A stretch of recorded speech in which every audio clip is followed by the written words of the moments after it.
Yeah, I myself, I drove about 4 hours on the autobahn today, and then we had a gig here in Cologne, and now I'm in the hotel, which is kind of weird. And not the hotel. The hotel is fine, but recording a podcast is always weird in hotel rooms. Well, I mean, it's easier than recording pornography in a hotel room. He should know. Not sure what you mean. There Then you again, go. it's 2 a.m.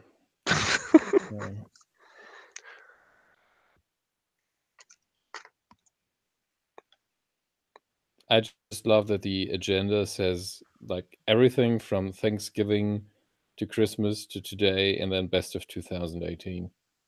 Okay, we're going to be here in 2 days still. The well, we could do the best of 2019 because that's about the time when they'll get this recording. Best of 2019. Think about it. My birthday was fine. That's it.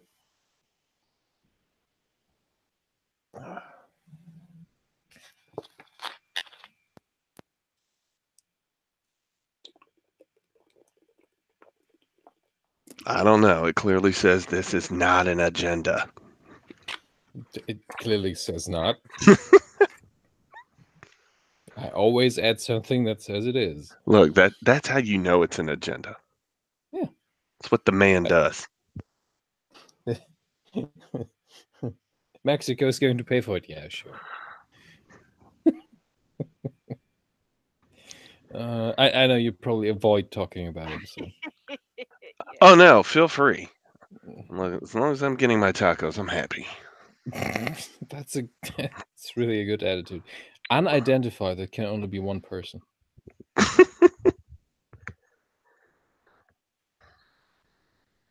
Well, these are fantastic. Somebody opened them. Good. Is that bacon in your avatar? I'm not sure.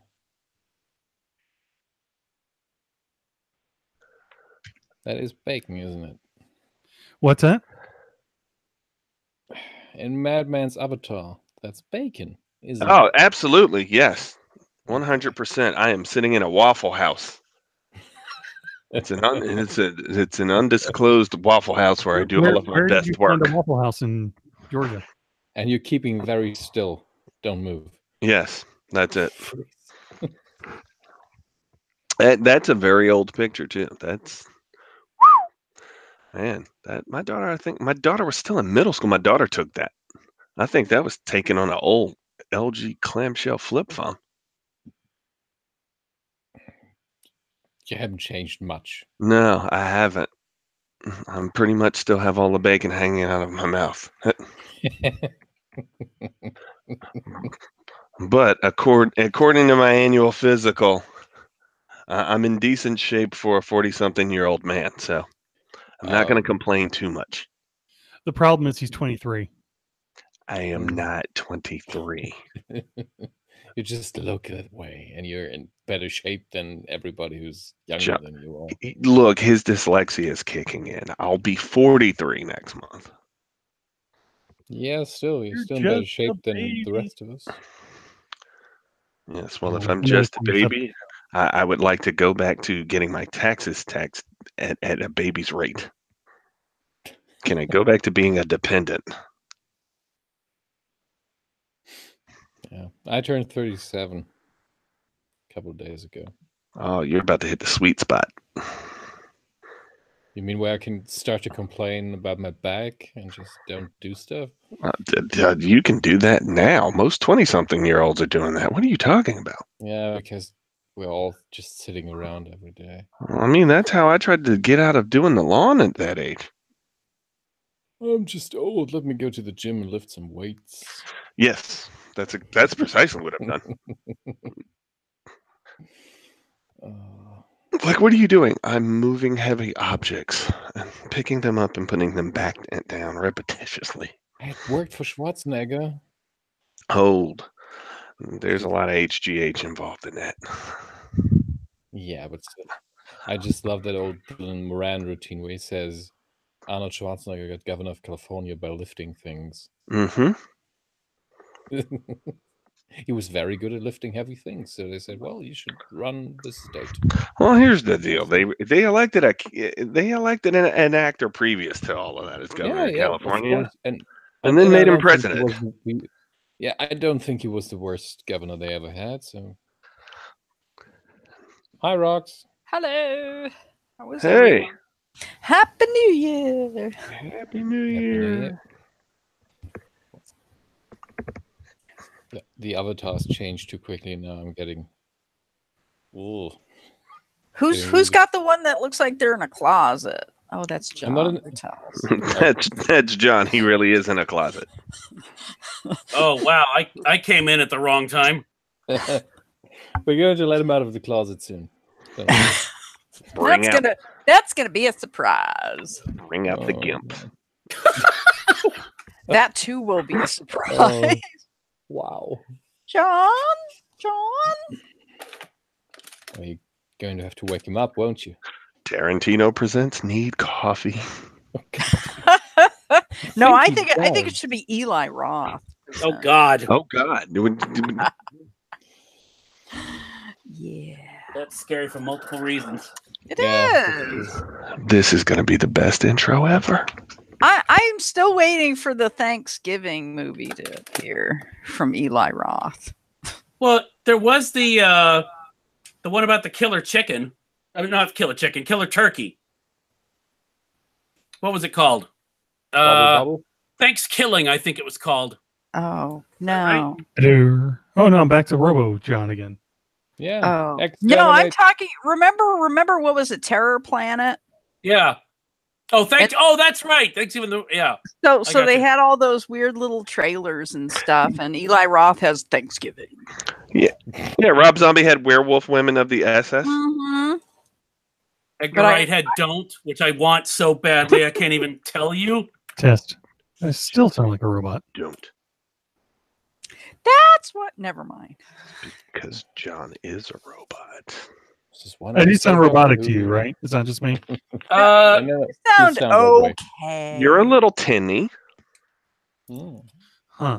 Okay. How is it you sound tinny and you're like our sound engineer? Wow. How would does have that been work? very Well, been very popular in the Enterprise. Why does the engine always shut down? Why do we have a chief engineer?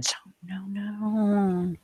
I only have one job and I'm going to do it the best possible way. Whatever that. Yeah. I only have one job. And that is to repeat the computer. That's right. That's right. That is actually the job description of so many people. Yeah.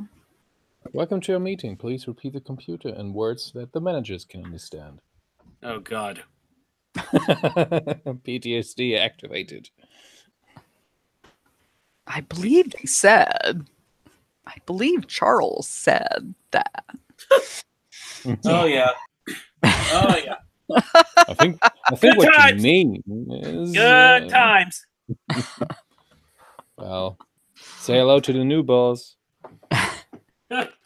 Same as the old boss. Yeah. Hey. All right, hang on. I gotta go And over yet we still can't agree upon where we're going to eat for, Friday after drinks. Yeah. But the product's supposed to ship next week. I just love that usually He laughed. the big screen is supposed to show the person who's the loudest and who's talking, and he doesn't even have a microphone attached, and it showed up. Yeah. he's just I think that's- twirling something. Yeah. No, he's It's now become a burlesque show. Oh, now he's What? No. Now he's dangling. sorry. Some. Boylesque is what let the man boylesque. work. Hey, What? Tuffley. Strap it. Oh, sorry. Hi. Whoa. Hi. Whoa. Wait, Hey. Whoa. hang on a second. There we go. There we go. Yep. Does it sound any Wow. better? No, it does not. No, it does not. Now your voice just sounds weirder. You sound like I Oh. feel. Weird. Oh no! Do you have like post-holiday crud? I do a little bit. It's the cold. I think it's a head cold. Okay. So I've worked out that I sound almost normal, but not quite. I mean, you sound like you did the other night. Yeah. What's that tell you? That things have just stabilized. Load up on that It's zinc, always- buddy. Wow. This bad situation, it has stabilized. You sound fine to me. You sound like John. Actually, you sound like you kind of like a little. Yeah. You got a little vocoder action going, like you're about to, Okay, yeah. like you're about to break Yeah. out into the middle of a Cher song. Yeah. Hey. I'm You- old, but I'm gonna. I don't know. Whatever. It's Uh, the hey, John dude, I can pick up the Show. moment. Yeah. See, you knew enough to pull in Cher and not go the Daft Punk reference. What? Huh? The Panda Bear tracks of Daft Punk. Okay, Yeah. all right. Gotcha. Gotcha. So, what, Hello. was I the last person to see Spider-Verse or what? Oh, I haven't. No, I haven't seen it. yet. Oh, God, you Is it- guys. It's so fucking good. So Yeah. I'm here. It's about a guy who gets bitten by a spider and then shit happens. Yeah, a bunch of guys get bit by spiders. Yeah, they get cancer. Not quite. I think you're thinking of Warren Ellis's Ruins. This is the worst after-school special ever. No, it's the best. They're all after school specials are like that. They all get cancer in those? What? We didn't have them, so It depends on the after school special in question. That's true. Yeah. Which Facts of Life cast member got cancer this time? Let's find out. God. Mindy Cohn. Well, that's well, here we had after school specials. I know in the UK they had that Test. that You hear me? that quote unquote documentary about kids getting killed on a farm. Oh yeah. So what was there in Germany? There had to be something. Something for young people to. Well, I know you have the legendary industrial safety films. You mean The Sound of Music? no, that's torture porn. Sorry. I hate that movie. Sorry. I still haven't finished it. 10 minutes in and I was out. Sorry. Wait. You were out as an unconscious or out as in have left the building? No, I was out in. I decided to stop watching it. Oh, okay. So- Gotcha. The problem is, at the time, he was 16, going on 17.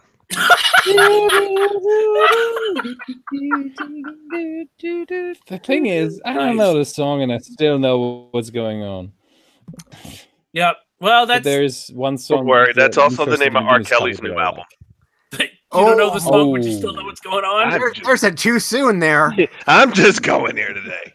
I'm there. I figured you were Question coming mark, back. too soon. And Drake has a song on it too, doesn't he? Wow. Okay. Am I the only one who saw that? Okay. No. Sorry. I'm there. I'm too busy. No, laughing. I'm there. I'm there. Wow. And it's horrible.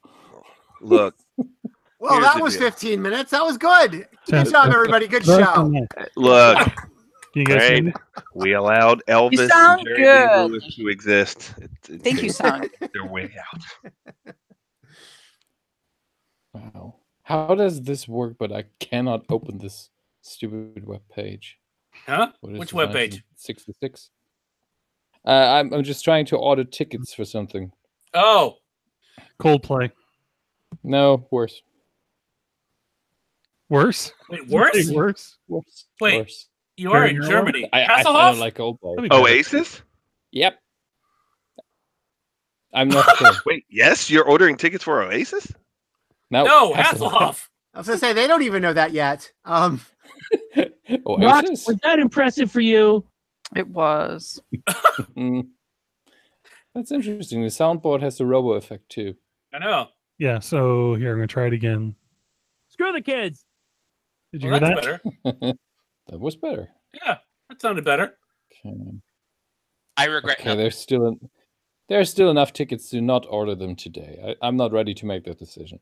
Wait. So are you actually trying to order the tickets, or are you trying to order the tickets close enough to them being sold out that they could potentially sell out and save yourself No. having to go to a David Hasselhoff show? Well, do they have the volume? Do they have like the pricing thing where they release the first bunch of tickets for the most expensive prices, and then the No. next batch is because they've Nobody started to can do guess that here.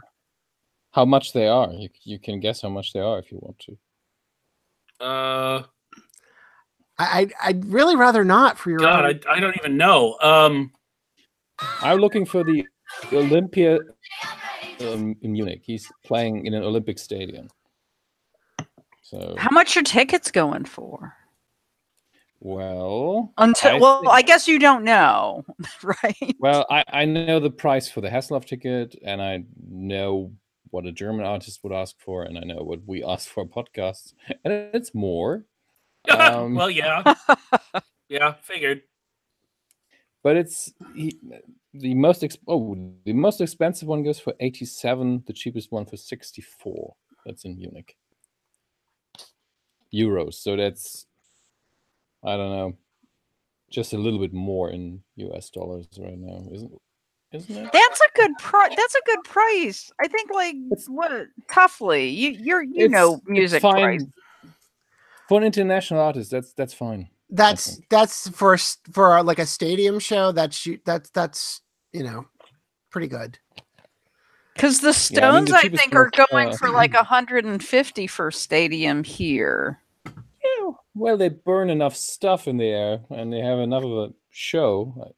I don't think that Hasselhoff has that. I'm not sure. But it's Hasselhoff. Maybe he'll have a recreation of Baywatch. He's gonna keep know, that. Oh my indoor god! Pontiac I looking. should He has stage to, his he show. has to run would, like s- this with his hands. Well, that and he'll have like the lifeguard chair and sing from the lifeguard I chair. would want I would pay money for that. But the Baywatch musical, basically. Oh my god! And then he has to fight a shark. I want to have Isn't that a one Sharknado song sequel sung by a you just drowning It man. Yes, Oh, that's good too. Cthulhu versus Baywatch. Cthulhu versus Baywatch. I think I would watch that. Oh my god! And then Kit the car comes crashing on Another idea down. and that Daniels guy who Oh, like he fought will off. have the He will be on there. car too. when that's Oh, Hasselhoff's like Zoo TVing now. He'll just have those people on satellite. Yes, it's Great Scott. Well, Hasselhoff? Why are we talking about Hasselhoff? Because Hi, Don's guys. trying to get ticket. I'm jealous. Why? I'm jealous. I want to go. Are your is it a present for your parents? What? I could all- use some meth. it's kind of mandatory over here. No, it's not. I Um, was gonna ask if there was gonna be like checking of who is there ironically and who is actually a fan. I think Right. there's gonna be a There are- checklist. there are actual straightforward hardcore Hasselhoff fans, which I have found out the hard way. And there are people like me and friends of mine who go, in a way, ironically, but also kind of, well, I want to have seen him once in a way. Mm-hmm. And at the same time, I admire that he's still doing stuff. He's still out there. You know, he has been eating burgers off the floor in the past. So I'm kind of rooting for him. At Well, this you know, point. it's kind of the morbid curiosity that a lot of people go to Stone shows hoping that's the one Keith dies at. Mm. that's not going to Wow. happen. They're foolish. He will outlive all of us. But seriously, that is there are some people who buy Stones tickets just for that. Oh, this could be the one. Oh yeah, So- this could be the one. The name of his tour is Freedom. The journey Yeah, of continues. course. Oh, look at that gold lame jacket. Yeah. Yeah, he's Well, that's fun. he's working it. He is. Oh my God. Yeah. How much plastic surgery do you think he's had? I don't know, Oh, I but don't know. whoever he got to do it is actually pretty good at it. Yeah. There's so many bad ones. I'm like, Yeah. how does that keep happening? Is it just like a crapshoot as to how much the doctors had to drink, or I think it is. Because look, you're slicing somebody's face open, right? Yeah. And then, air gets in. You either take crap out or stuff in. I'd be the dog that goes, ah. And I also, don't there's know. only so much you can work with before it starts getting odd. Yeah, like when they do the facelift, they cut behind your ears and then they pull back, and it's like a balloon. Who is that? Or a Cenobite. I forget who the comedian was talking about. Somebody they couldn't do anything. They tried all the facelift stuff that they could, so they just had to lower the rest of their body. Yeah, I mean it's like the bee sting thing for the lips. It's like, really, nobody likes bee stings anyway. Why are you going to apply that to your lips? It's just like, I don't understand how if there are doctors who just suck at it, and like, okay, like whoever did whatever the hell happened to Kenny Rogers, right? Where you just go, who are you and what have you done with Kenny Rogers? It's like, how does that guy actually get work still? or Eric Roberts. Oh yeah. Yeah. Yeah. When your skin starts looking shiny, it's just like, okay, call it a day. Just here's your hermit hole. Just go. You've buffed it too much. Too much buffing. But you take somebody like Dolly Parton, and she will admit that she's had it done, but she has it done, and she looks fine. I think she looks okay. She's okay. No, She looks okay, but no, that's on television. No. No, she does not. that there are some who look a lot worse. Oh my God! Do you know Exactly. who looks timeless? Oh my God! So There's a bunch okay. of people, like I think Sophia Loren is 150, but Oh well, she doesn't age. She's got a portrait somewhere in an attic. No, so okay, you have it on the non-agenda, non-agenda. Yeah, what about it? Is that Bird That's Box. bingo, by the way. Not a government agenda. And it's Malkovich. It's just like, oh my God, how old are you? Like 90 now, and you look like the same. The same. I mean, a little bit more wrinkly, but he doesn't seem to age. Yeah, I think what's happened is the wrinkles have just gotten slightly more intense. That's it. Yeah, that's it.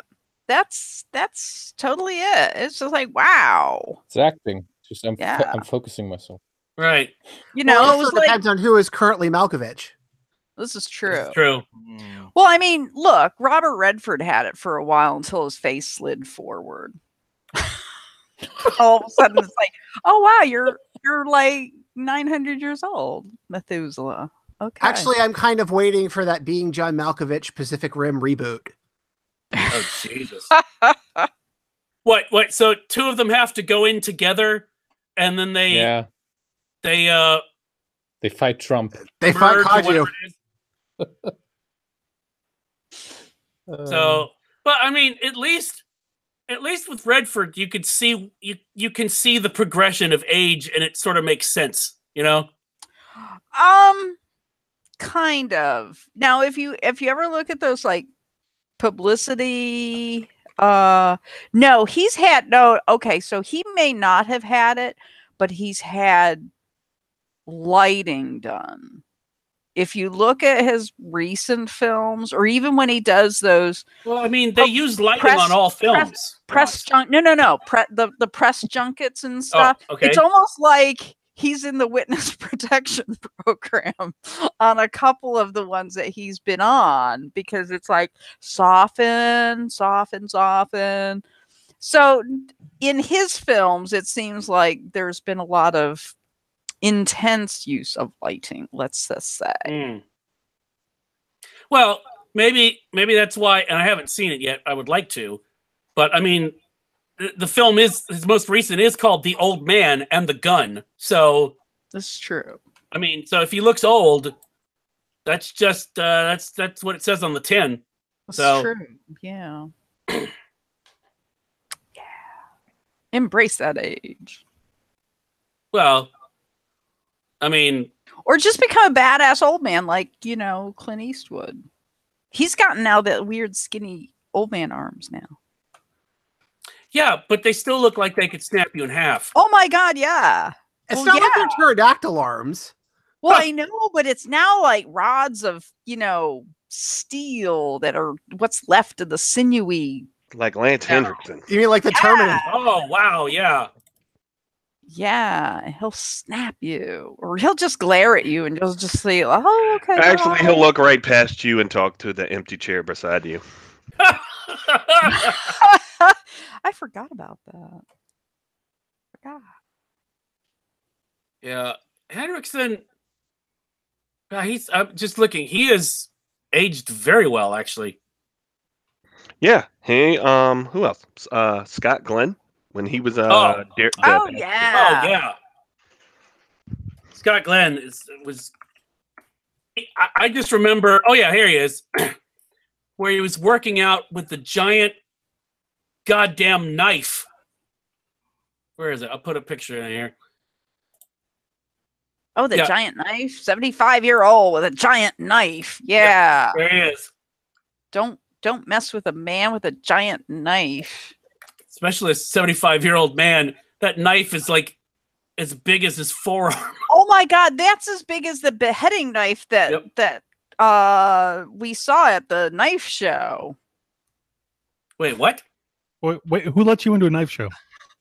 That Well, no. okay, Okay, that's a good first question. Never mind my first question. John's first question is much better. It's America. yeah, it's Everyone's allowed in. No, we were going to the what is it, that Mongolian barbecue place, And a knife show broke out? and a knife show broke out Okay, because that it is was just America. coming out, and Thesbia's sitting next to me, and she goes, "Oh my God, there's a man with a giant knife." So we went over and talked to him, and it was Of course, like this. let me is just what I pause did. right there. This is obviously a rock story because you go from oh, there's a guy with a giant knife. Let's go talk to him. That's the rocks portion of this story. Hey, Who are the people in your neighborhood? Damien, I just like to check with our resident expert. Is that a white people thing? Absolutely, Bob. Okay, Absolutely. thank you. Just checking. Okay, Rox, yes, proceed. Thank you. All right, so we go over and talk to this gentleman. I could find that photo. And he says, this man, class is bespeckled, and he was there to sell this beheading knife. that is what he called. Did he speak in like a vague European accent? No, he did not, Scott, because he sounded like somebody that was a collector, and he actually let me hold the beheading knife. Wow. There's a photo of that too. And the interesting thing is he's like, he started like moving it. He goes, and this is perfectly balanced. Then we backed away. But I am not. And then he snapped his finger, and half of the room disappeared. Can you hear me? Yeah, Yes. I can hear you. Okay. Okay. Welcome back. I don't want to do that shit. Thank you. Thank you.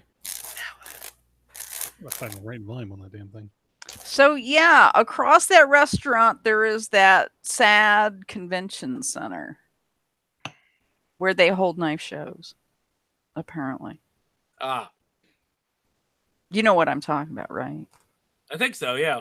It's I that. would it's that. That stir fry place. Okay, I got you. Oh, Yeah. it's called the Galleria. Yeah. Yeah, the sad mall, whatever. Now, it used to be awesome because when we would go to Atlanta on a family trip, we would usually stay there, and the hotel was connected to this mall, and there was a full-on like 6-screen cinema, and across from the cinema was an arcade that was, I swear, a lot like what was it? The Pizza Planet arcade in Toy Story, with the automatic doors and the whole business. So, back then that was awesome. Yeah, but now it's a sad mall. Well, it's sad now, but if they put an arcade back in, I'd be all over that shit. It'd still be a sad mall. That's Yeah. okay, but it would at least have some life in it. It would be a sad mall with an arcade. Yeah. After I swallow, there is a little tingle on my tongue. Wait, what? What? I'm sorry. I don't know when Phrasing. that one was done. What, last year? I think that was a recent one, I believe. Yep. Yeah. So did did you get your tickets, Dom? Did you get them? I decided to wait because I need to check. Oh my God! I'll send you money. I want you to go. No, that's easy. Go.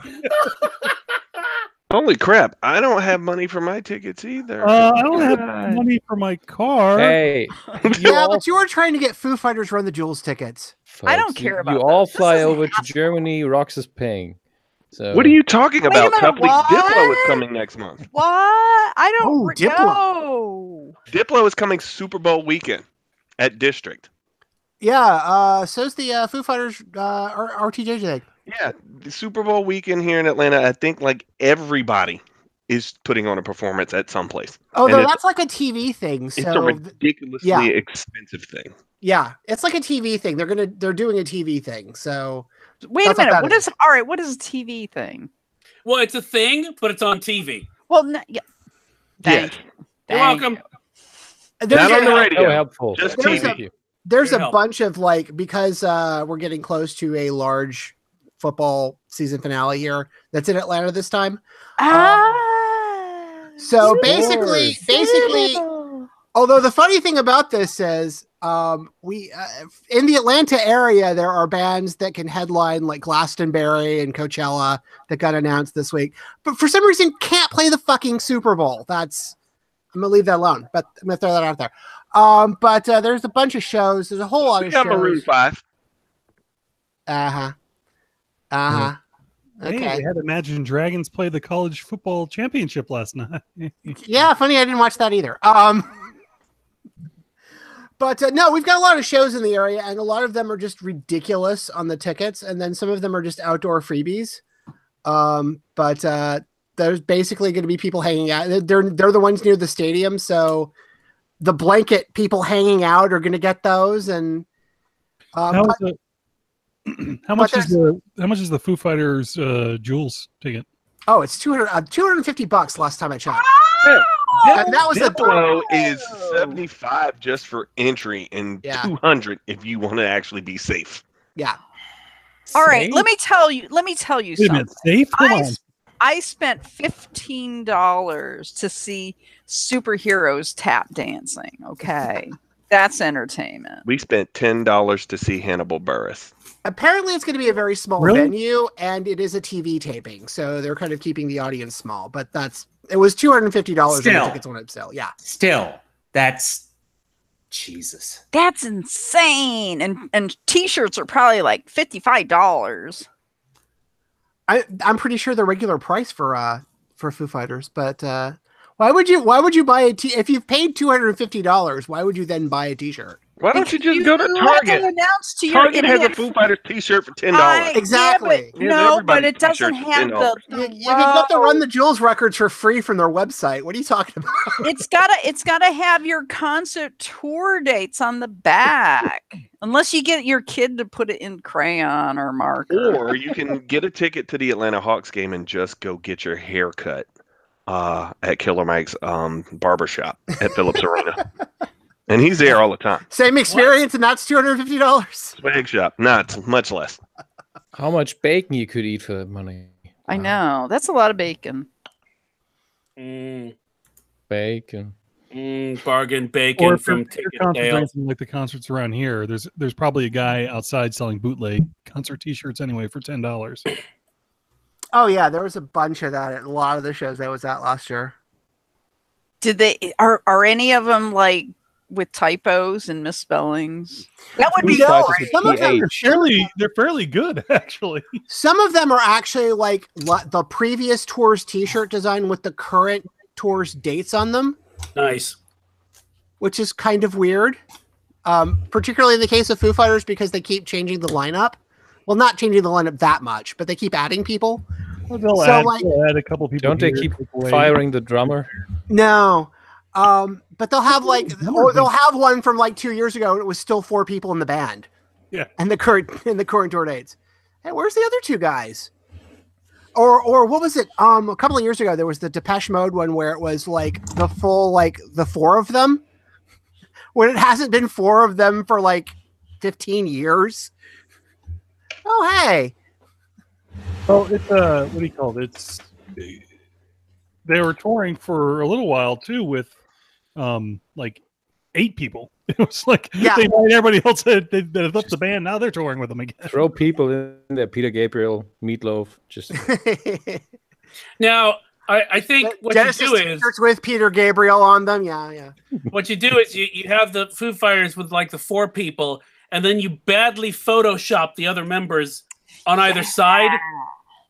like the Stillwater T-shirt in the movie. Or like Photoshop people who have never been in the band, like Robert Smith in the corner. Oh, yeah, that'd be I'm good. just gonna sell you a T-shirt of an Asian Foo Fighters cover band called Faux Fighters. Yeah, the X is for extreme. Yes, but there's a million of those. Yeah, they're currently showing 6 active members. Yes. The only ones that are fairly have been fairly consistent are Dave, Taylor, and Chris. But Everybody else has been in and out, so John, I did send you the what was it? The Dave Grohl's Instagram about barbecuing, right? no. He apparently has an Instagram because he loves barbecue so much that he just does a shit ton about barbecuing. Where is and it? they're also headlining a festival in North Carolina over the summer, so Is it the Cornbread Festival? That's no, well, there's one of those in South Pittsburgh, Yes. Tennessee. yeah. Oh, Bonnaroo announces, this week. Later on this week. Yay. It's okay. Most of the people who are headlining Coachella are also playing that festival too. It's incredible. I could use some There's a couple of places in California you'll be able to find it for about a month, really cheap. I Month? didn't say that. What? Where is it? All right, here it is.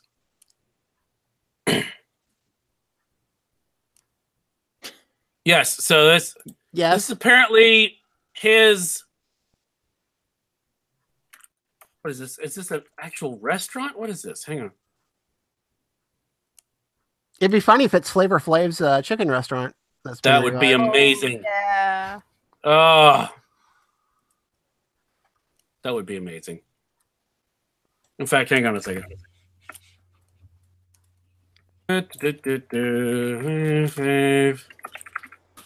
Restaurant.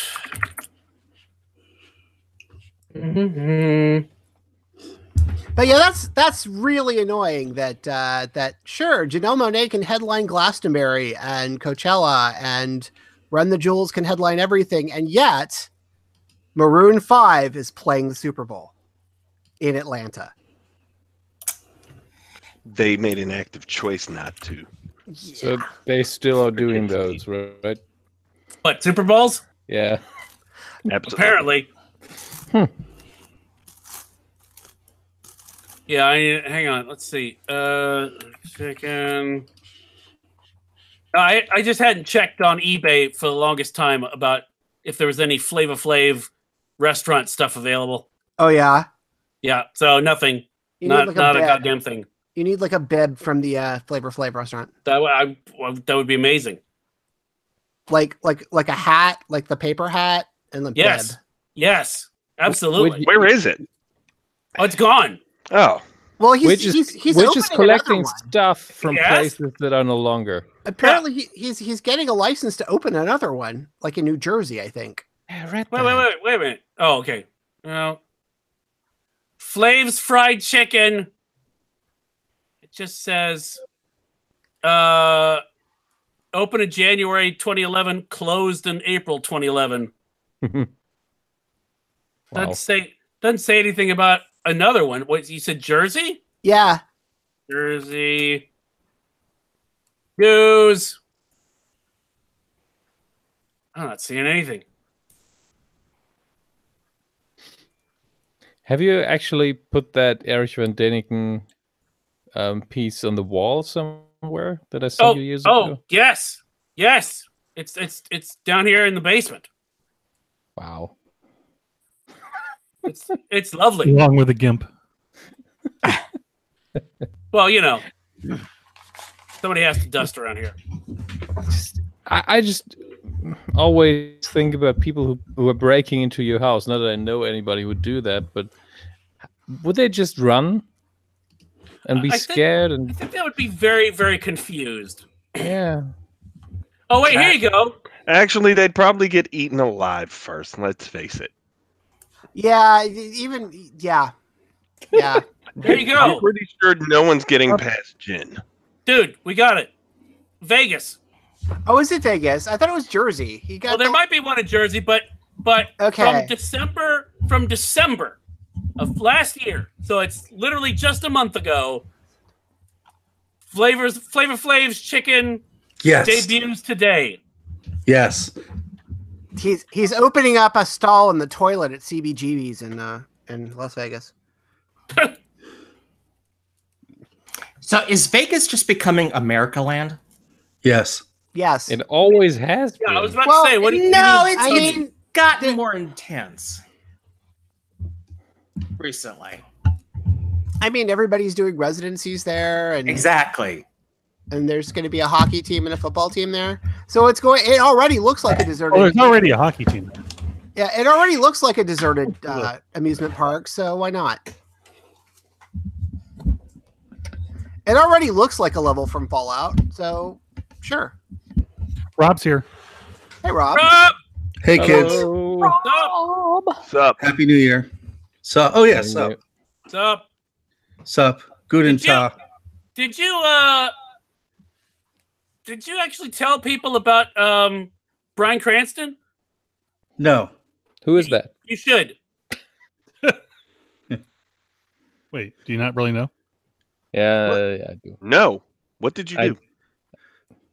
So we went. We saw him at the Met when we were in New York. The other person besides Rocks. Oh, yeah. Yeah, and just said sup. So Well, but no, it's even better than that. His response was sup. no. Now you told me his response was "Sup, young man." Oh yeah, sorry, my brain is like Wow. I know. Sorry, I was my like, brain "That's is like- amazing." yes, because he's in network and he's doing a couple other things. But yeah. But we saw Rocks at the Met. Yay. Well, outside of it, technically. Outside of it, because I'm not allowed in. And as Anymore. No, as Rocks is actually Carmen Sandiego. And as my friend Mara pointed out, What the fuck? someone stole a monk painting from a private collection the same afternoon that Rox and I were outside the Met, but we had absolutely nothing to do with it. Right. Someone, they were right? conveniently outside the Met where they could be seen in public In the rain. in the The rain. rain. Yeah. Uh-huh. I have Yeah. witnesses. Yeah. Please. That's right. I do. And it's all time stamped. Actually, which I think it was Young Sir. I think it was Young Oh, Sir. okay, all right. Yeah. Wow. That is cool. Bryan Cranston is my witness. I didn't steal the painting. I was with Bryan Cranston at the time, so I couldn't have possibly stolen that. No. We're personal Yeah, friends. This has become Ocean's 3. Yes. Well, I don't know. There Well, was all right, Ocean's 8 was too overly complicated, and somebody else stole the painting. Yeah. but then there was the time Rob and I and Mara, we were at the High, and there was the car show. Oh yeah, and we saw the guy And from the Kurtwood Smith. 70s club, Kurtwood 70s Smith. show. Yeah. So I told him we should form a heist so we could get the Bugatti and we'll do it on a timeshare. And he's Yeah, like, exactly. absolutely. Hold on. What you people don't seem to realize is that that was just Clarence Boddicker hiding out. Oh, He well survived played. RoboCop. He's still in Atlanta. Yes. Yeah, but I'm still waiting on that timeshare on that Bugatti. Yeah. Still waiting. So this is not good. If you go to the Flavor Flav's Chicken and Vinny's Pizza website in Vegas, Not listening to a word we've said in 20 minutes. I is know. still being a Flavor Yeah, Flav. I'm searching. You know, We could We're have getting said to the bottom of this. this is to be important. fair, the we world could is have going to said hell. anything in the last 20 minutes. Nothing. Still looking at Look, There- this is there's hard hitting. There's an entire section of the website that's still in lorem ipsum. And their Facebook and Instagram posts, the links on the front page take you to sorry, this content isn't available at the moment. This doesn't Lovely. not good. breaking news. Oh my. Here with the chicken update is Widge. Well, we've got a chicken front coming in from the north. Well, I mean, to be fair, that is from that. it is very important about Flavor Flav reopening fried chicken because there are very few things that would get me to go to Vegas at all. So, you know, Well, I already need to go to Vegas for multiple reasons, including the fact that the pinball museum's there. oh, you found out about that. Oh yeah, it's crazy. I have to send you something later, by the way, because they're putting one in here Nice. in an old brewery. Yeah, it's gonna be great. Ah, drop it everything. So Pinball and booze. what? Wow. Oh yes, Oh absolutely. yes, booze.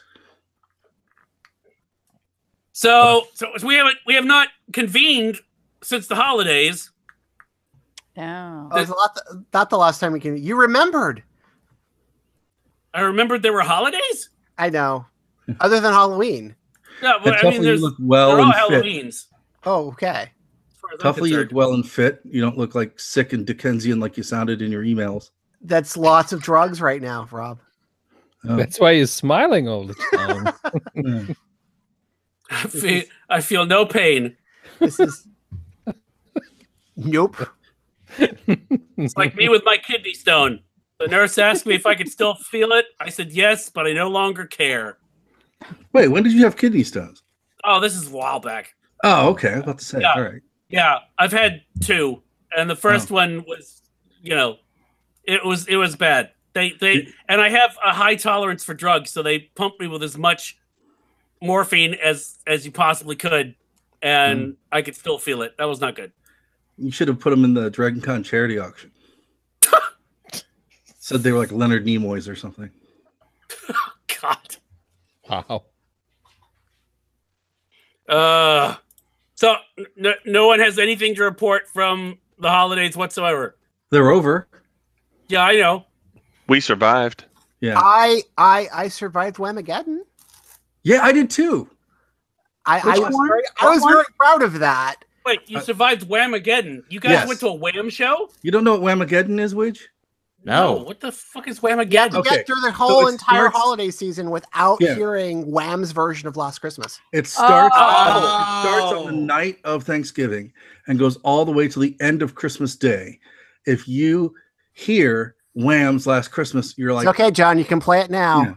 So No, please don't. I know he was Yeah. looking for it. I'm like, I see that. Oh, is that not it? Yeah, No. that's it. That's it. I did not hear it actually. I think I remember hearing a cover of it, and that's it. yeah. Yeah. So then you survived it too. I survived. Okay, I was fantastic. very, very excited, and I was very happy too that after 24 years of training people how to listen to the radio, that no one called and requested it. So that was good too. Well, it's I find it. I was so afraid you were going to do it to everybody else, Rob, on your shows. No. I was like, oh I yeah, don't watch hate him it. do that. I don't hate it. I'm just tired of hearing it every year, like 50,000 times. We had, I think, one radio station here. They broadcasted it about 20 times in a row. Well, it was number like 6 on the Brit charts for Christmas this year. Yeah. Oh, they're crazy over there. Yeah. I do remember one year, and Widge, do you remember locally, and Widge and Damien, do you guys remember Dave FM? Yeah. Locally here. They used to have that charity thing around the holidays where people could call and basically request anything, and they'd, you'd pay a certain amount and they'd play the song. And some guy paid a ridiculous amount of money for an hour of Last Christmas. Oh my God. Jesus. Please kill him. He's very popular. Sure. If we can find out who that is, do you think we can get him to buy some Hasselhoff tickets? No, wait. I've got it. I've seen that, though. That was the weirdest thing I've ever seen in my life.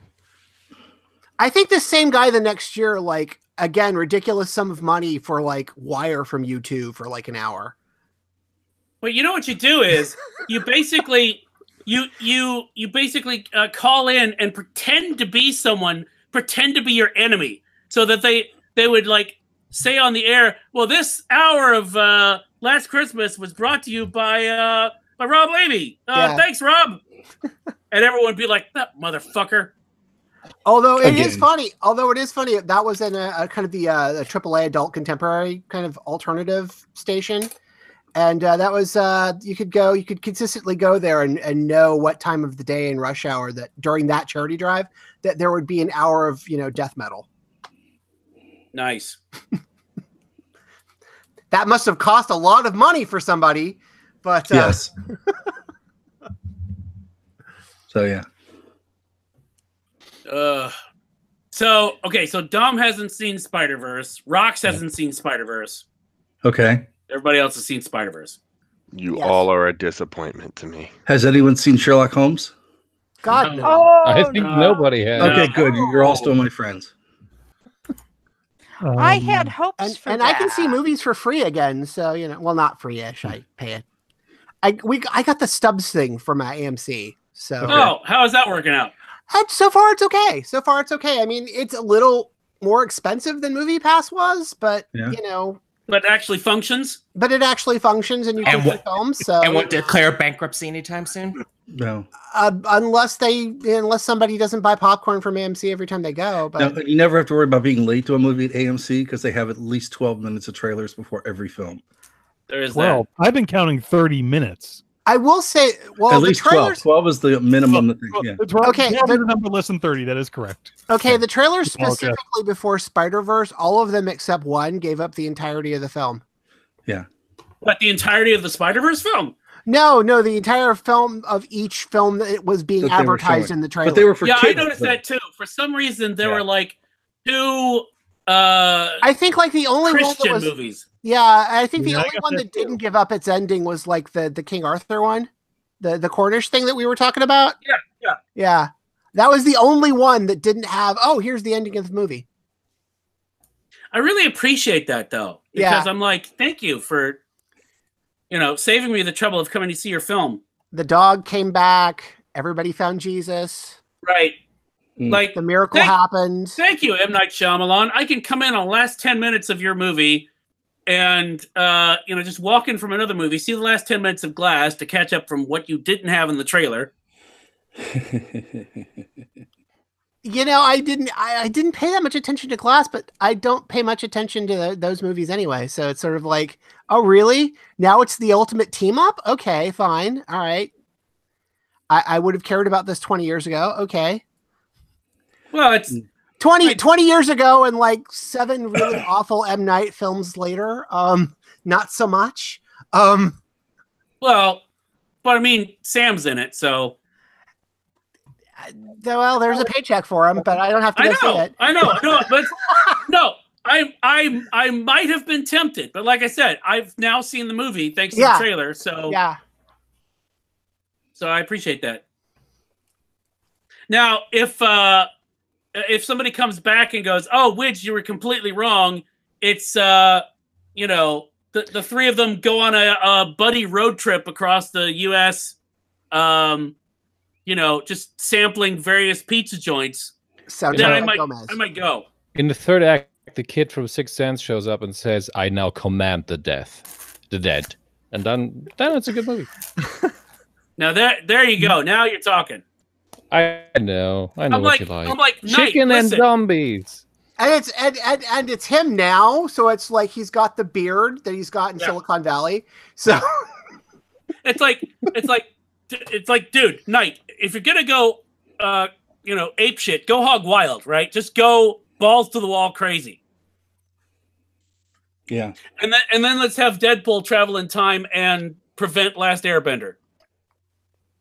I don't think anything can prevent the Last Airbender. It was A vacuum cleaner. It's a fixed point in space and time. That just You know what it is?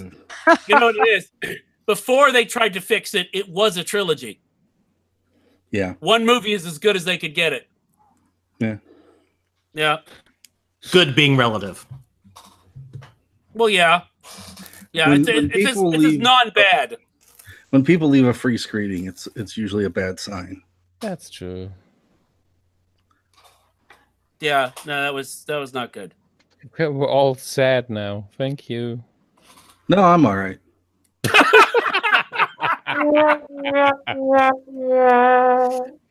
Nice. we're back. Yep. So is the threat. So the prophecy has come true.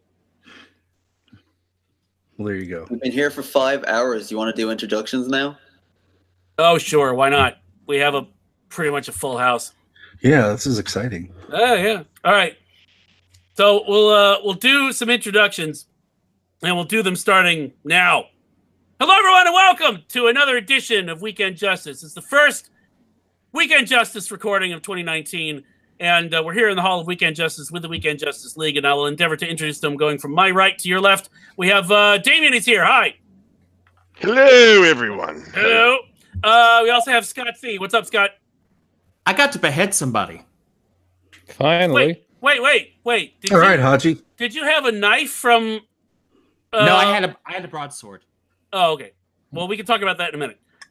Wait. I'll pause. Was that a euphemism? No.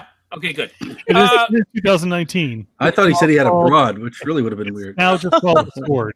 We also have Rox Spaz House. Hi, Rox. Happy New Year. Yeah. And Rob is here. What's up, Rob? Sup? What's up? Also, Tuffley. Hello, Tuffley. Bye. Hi. Dom is here from across the way. Hello, Dom.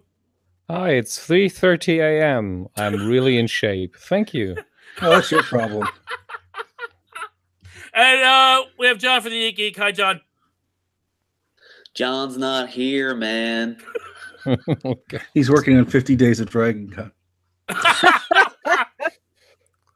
I just see that like on the front of a t-shirt and then the other thing on the back. Ouch. Wait, Lee's awake? Who? No. Wow. If anybody's coming from that. Hey, Dom. In Yeah. Germany, how much can we get for a little person? If we traded Lee to, what can we get? We don't trade in people. Oh, Your okay. country Anymore. was That's the last not country true, who was really sir. big in selling people. Yeah, Okay. it just didn't work out. The last time they were rounding up people, they've stopped. Yeah. we were very efficient at different stuff, doing different stuff to people, but we didn't sell them. Okay. So Because, if we could get a Zeppelin out of the deal, I think we'd be really happy. Well, Rox would be really happy. I would be so happy. I mean, come on, let's face it. Rox would sell any of us for a Zeppelin. I would. Yeah, in a heartbeat. In a heartbeat. everybody wants a Zeppelin, honestly. Mhm. Yes. I don't find them very efficient. No, I'm going to have to pass on that Zeppelin thing. It's the aesthetics, it's not the efficiency. Yeah, And I it's say all. that as a German. Yeah, bursting into flames in midair like that. Not That really. you use helium. Oh, Come it's on. only happened once.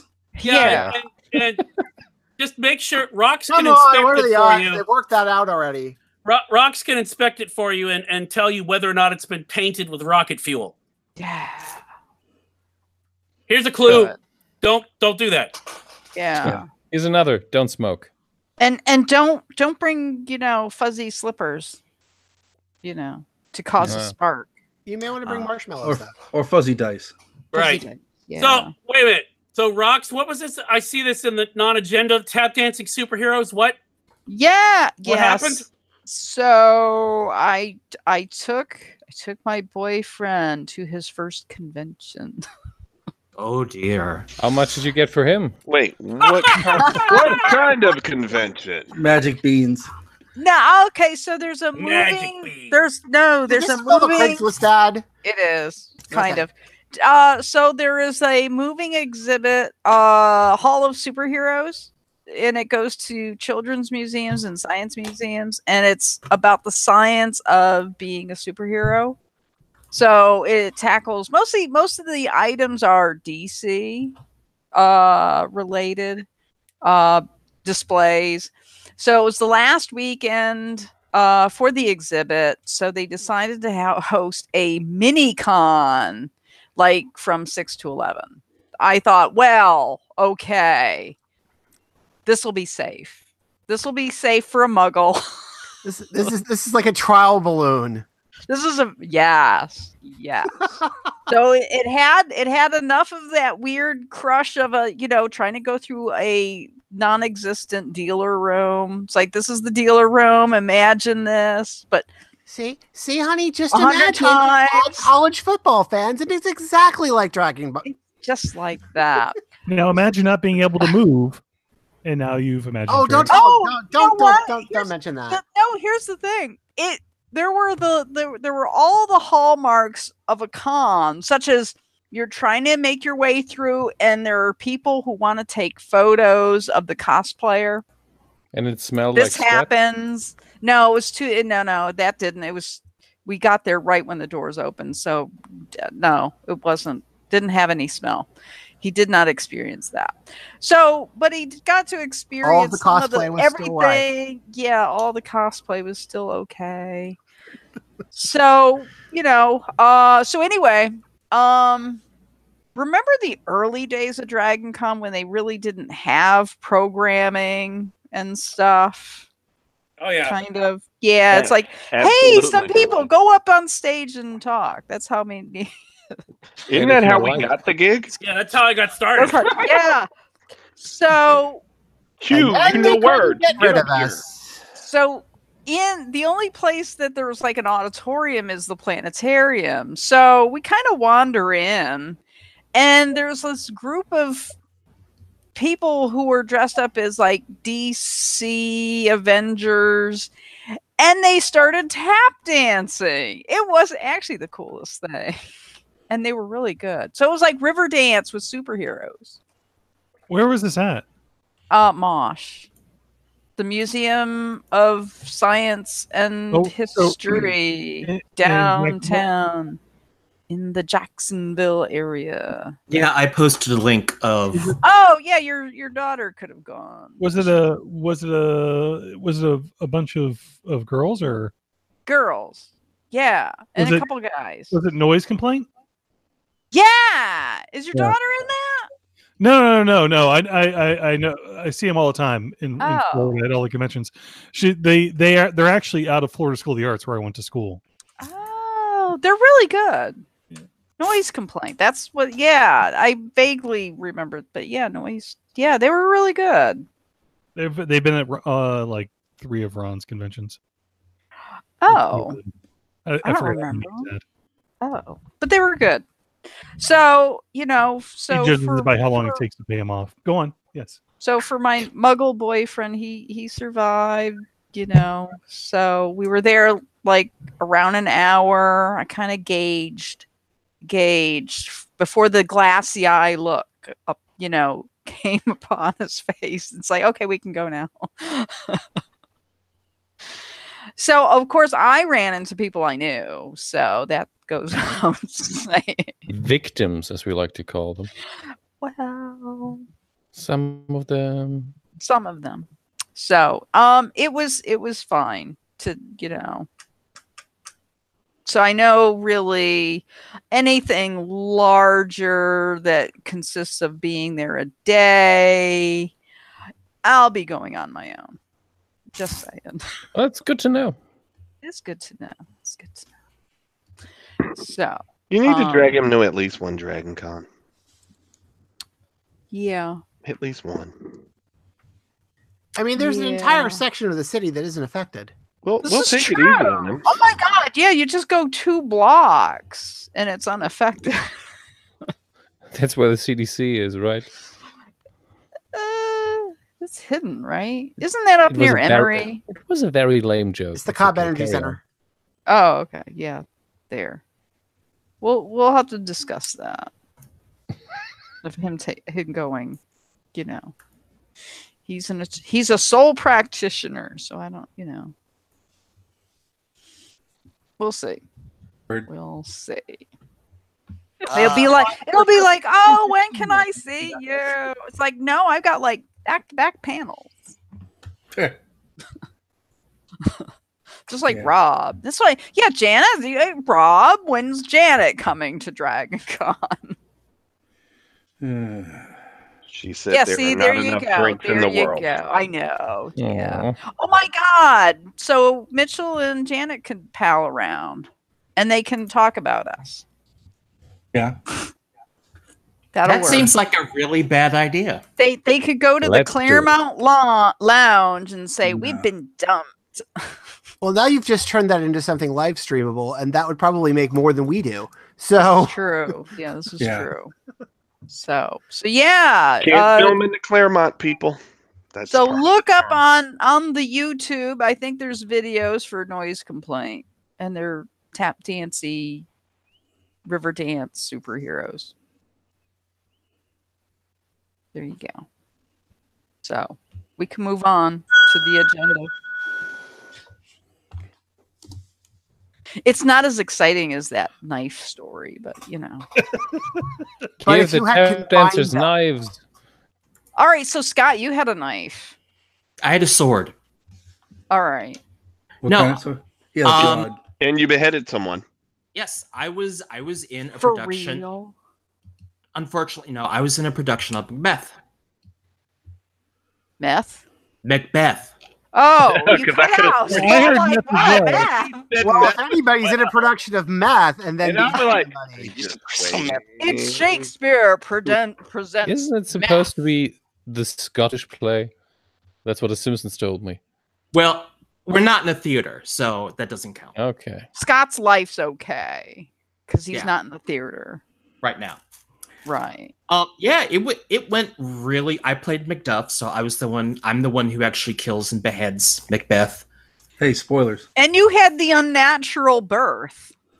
Yes, I was from my mother's womb, untimely ripped. Yeah. How's that go over with your Cut her grand? open. Well, she actually saw the show, and the problem was what we did is like we had it in different places within Mickey Faust, and a lot of it was outdoors. And unfortunately, it was like one of the coldest nights of the year when my grandmother showed up. No. So she loved the play, but she wasn't really thrilled with the cold, and neither were we. So yeah, that was fun. Wait, so you moved? So the production moved around? Yes. Okay. Yeah, we have like a backyard and like a small black box theater and like a regular like Presidium theater. So we had like different parts in different places, and we like went around a couple times. And we also Is it down by the tracks? yes. Okay. Yeah, I know what it is. Okay. Did you guys play any hobo camps? No, we stayed within the theater. So how does that work? Does it everyone has to get up and move? Yeah. Follow you around? Yeah, we have like seats for when we're in the backyard. We have seats we're in the small theater, and we have seats when they're in the back theater. So, I mean, we don't keep them constantly moving, but we do have them move between different places. They did it exactly the same way Sony did their E3 presser. No, we did not. No, we did not leave them behind. We kept them, and we also served a dinner during the banquet scene when he sees the ghost. So we fed them as well. So yeah, it was a lot of fun. It was hard work, but yeah, it was a lot of fun. They choreographed a fight scene between me and Macbeth. Did a whole bunch, it was really a lot of fun. So in the fight scene, who won? I did. Oh, okay, just checking.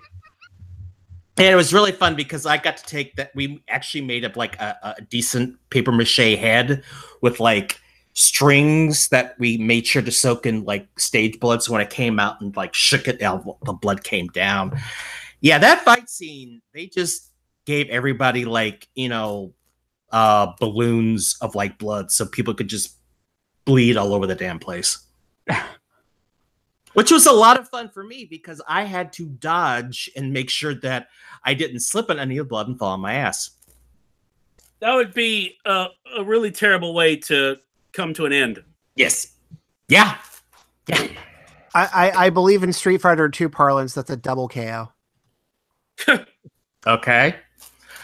But no, I mean, we had a lot of fun figuring out the logistics and learning the language and making sure we weren't like acting. We were actually saying the lines like normal people would. So it was a lot of fun.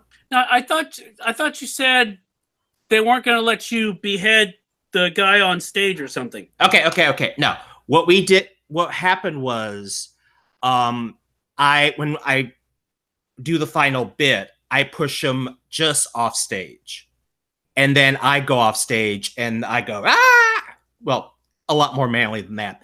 And then I like thump my sword, and then the guy who plays Macbeth moves his legs a little, so it's off stage, but you still see his legs react to having his head chopped off.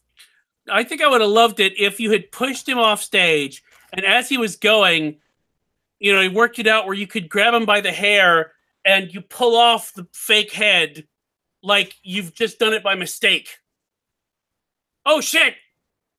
Yeah, but how would we have the blood? I don't know. How does Alice Cooper do it? This is just my artistic vision. Don't ask me for reality. Well, that's easy. You get the little blood squirter pump thing, and you have the little packet inside it. So when you rip it off, you just squeeze at the same time, and it shoots the blood up. Guar does it all the time. Yeah. Yeah, I have seen that. Although the Guar show that I was at, they weren't shooting anything that was supposed to be blood, I don't think. And it came out of a different body part. Wedge that. Yes, it did. That's just semantics. Leonard Cohen never needed shit like this. Was just fine. Was just good music. What happened? I think that needs to be Guar's next album title. Leonard Cohen never needed shit like this. Yeah. Allegedly. Somehow that could really actually go over, and they would probably go for it. I could see that. Guar sings the songs of Leonard Cohen. For Rammstein would work too. Oh, Toughly, I like that. Guar covering Leonard Cohen. A Leonard Cohen tribute album by Guar. It'd be just like the Leibach record. Just that new Leibach. Oh God, could make so silly stuff. The dice are loaded, and giant fuzzy dice just come off the ceiling. Oh, God, sorry, I'm really sleep deprived tonight. That's okay. Not making much sense.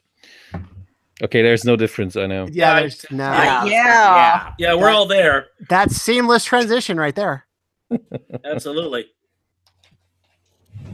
So, speaking of seamless transition, looking on the non-agenda, I was just curious, has anyone actually watched Bird Box? I just finished it. Oh, how was it? Just on this podcast, she finished it. It was okay. Yeah. I mean, your assessment. Yeah, I liked Quiet Place, I think, better. Oh yeah. Oh, I hated Quiet Place Did for a lot of different. Well, I didn't hate. Hold on, let me take that back. I did not hate the Quiet Place. Yeah. But there were parts of it I disliked for the same reason that I disliked Bird Box, where I'm like, there are parts of this that are just logistically. Sorry, people. Fucking stupid. There are. Yeah, I mean, there's a really good New York Times article about the holes. Yeah, the holes and they're giant holes. Typically in people's eyes, but yeah, but it was okay. I mean, I could see the similarities and everything. I liked on how somebody was mentioning like 5 years, and she's not anorexic, skinny from being malnourished. Yeah, there's a lot. There's a lot, but Mhm. you know, it had a satisfying ending without saying anything. You know, you know, for anyone who's had a difficult, you know, relationship with a parent or something, I think it was pretty good. Oh, you're calling that a difficult relationship with a parent, are you? Yeah, I am. Oh Yeah. my God. I am. I am, because you know what? Actually, that one scene where she's like, Uh-huh. blah blah blah, and the other one's like, oh no, it's like, holy crap, your ass! Wow! All of a sudden, it became like Sophie's Choice. I just It really want to really get in did. real quick that I would rather see this film as performed by Charlie Brown. When she comes into the room and says, All blah, right, blah. you know, that's because everybody knows I will spoil anything, and I will then say, "Oh, spoiler alert! So- I've done that." so So, without that was spoiling the my movie, Charlie Rock, Brown. Woo! Did you read about like the actual book ending? Some of the changes. No, with that. I didn't. Oh, it is much more horrible, and I really wish they would have. Oh, I'm sure. I'm sure. You know, end of the Absolutely. world stuff like that is, you know. Though John Malkovich was good, but you know what? It's like it's like, wait a minute. If he's in my head, I'd be like, I always hated you. Yeah, I mean, really, think of it. It's like it's the worst thing, and he comes into your head, and you're like, I'd be like, no, I never liked you. You stunk up the bathroom. Whoa, Okay. whoa. Well, it's people stuck in a house. You know what happens. It's like Big Brother, and everyone hates each other. You know, that's the way I see it. Although I did rewatch the Dead Set. Yeah, I need to do that. but so Yes, it's on Netflix now, and I can actually watch it without like people crowding out the bottom of the screen. well, the big thing When I about- watched it legally acquired. Legally acquired. Ooh, yay! The interesting thing about Bird Box is this is the first time Netflix has mentioned on how many people watched it. Well, So how it many was like- accounts watched it? Accounts watched it, yeah. So off of the accounts, it was like 45 million. Yeah, but my thing is, and it has been pointed out elsewhere, we don't know exactly what that number means. No. And I still am not 100% certain how that translates into money for them. I don't either. Yeah. Not at all. Well, Yeah, it translates into money because it's required now for everybody to have a Netflix account. I'm still playing around with Bandersnatch. Are you really? Yeah. Haven't touched it yet. Haven't had that kind of. I haven't haven't gotten. touched it So yet. how many hours are you into that? Well, I've been poking around at it. I haven't like been doing it continuously, but you know, I know some people have, which is a little scary. But I've poked around with it a couple of times at least. Yeah. And I haven't gotten the funny ending yet, so I'm really disappointed in that. I So- just like the I like the fact I saw an article where they said there's Easter eggs that some people might like. There's endings that are bits of it that might never be seen, and they don't even remember what all they shot. Yeah, there's stuff where the branching is not really that important of a choice, but it affects you get a different scene. And then there's just like stupid things like what cereal you're gonna have in the morning, and then it's some of them when you get to the oh shit, this is a profound choice. It's interesting. You have that, oh great, I have to make a decision sort of thing. Or if you do nothing, it decides for you. So but it's not like an RPG thing where you get like infinite time to make the choice before you do it. Because I was talking to Kim about this in the Mass Effect sort of let me weigh the branch options. You get 10 seconds and that's it. Oh shit. And especially when you it's fine until you get to the point of like when you have to dial numbers. Wow. When you're like, oh, you have 10 seconds to put the code in. Oh, okay. Well, let me read off the code. 569117118. Oh shit. I watched the two and played around with some. I didn't think the story itself was that interesting. I don't think. Well, see, here's the thing. I don't think the story is as terribly important as The Thing. Well, those. No. All right. Okay. The thing is, Scott, if you remember those, choose your own adventure books, they were crap. Yeah, they were pretty shit. They were crap. But it's also Black Mirror. I expect a certain amount of the time quality. tunnel was pretty shit, and you got ate by a lion half the time anyway. It's okay. Yeah. Spoilers for the time tunnel. Or it's the time cave, wasn't it? It was the time cave. Yeah, I think so. You got ate by the lion. It doesn't matter what you did, you got ate by the fucking lion. Yeah. Or you died in a cave-in. Well, you know what it is that it's because it's Charlie Brooker. He's just emulating one of those. I mean, I know he's emulating a video game that didn't get released because I think, Tuffley, you were telling me about that. Yeah. I actually did this. I watched the BBC documentary that they had made of the actual video game company that went under while trying to make the Bandersnatch game. Oh my gosh. Which is actually just not anything to do with Black Mirror besides that. It's just a really interesting watch. Because there's this one bit where people just go to lunch and come back, and the auditors have basically seized the company, and they're trying to get back in, and the cameras are there. I hate it when that happens. That happens here all the time. That's why I have a moat around my house. Like, can I come in and get my jacket? No, it's ours now. But no, I was watching that too, and I thought that's so it's pocket interesting just that by itself that I went down the rabbit hole of looking for that because of this other thing, but it's less about the actual story and more about the thing. And I think once the novelty of the thing wears off,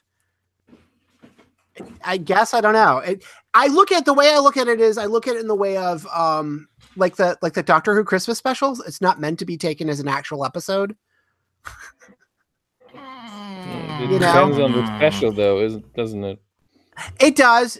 I mean, in terms of Doctor Who, this last one actually does kind of break tradition with that, and it's actually stuff you have to pay attention to. But normally, like the other Black Mirror Christmas special was really, really, really, really creepy and it was weird creepy.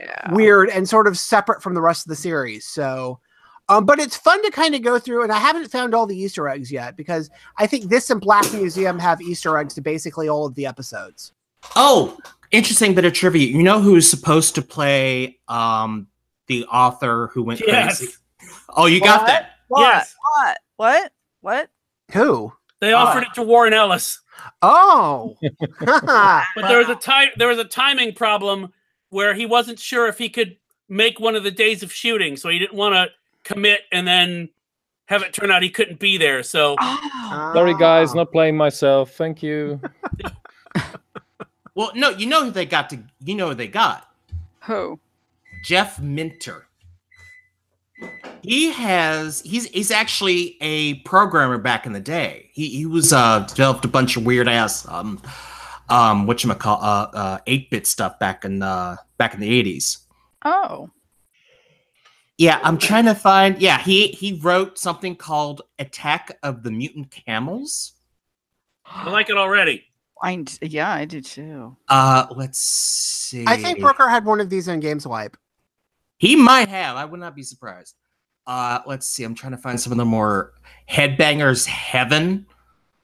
Yeah, he wrote a bunch for the ZX Spectrum back in the day. For the Spectrum, yeah. Oh, was that for the Atari? What was that for? Attack of the Mutant Camels. Oh my God, the Spectrum was like this really cheap computer, kind of like Commodore 64. We didn't get them over here. That's the one that they were using in the episode. Yeah. Oh. Sheep in Space for the Commodore 64. I know. Okay. Oh yeah. I saw. Yeah, that's the guy. That's Jeff. That's yeah. Okay. Space Giraffe. Space Good Giraffe. choice. Space Giraffe. Space It's not Giraffe. like a space elevator, except it's a giraffe's neck that goes all the way up into space. I don't know, but Well, it was 8-bit, so probably. Yeah, I was just thinking. Probably just a big rectangle. yeah, but I mean, there are Easter eggs and Easter eggs and Easter eggs. At least it won't be like what is it?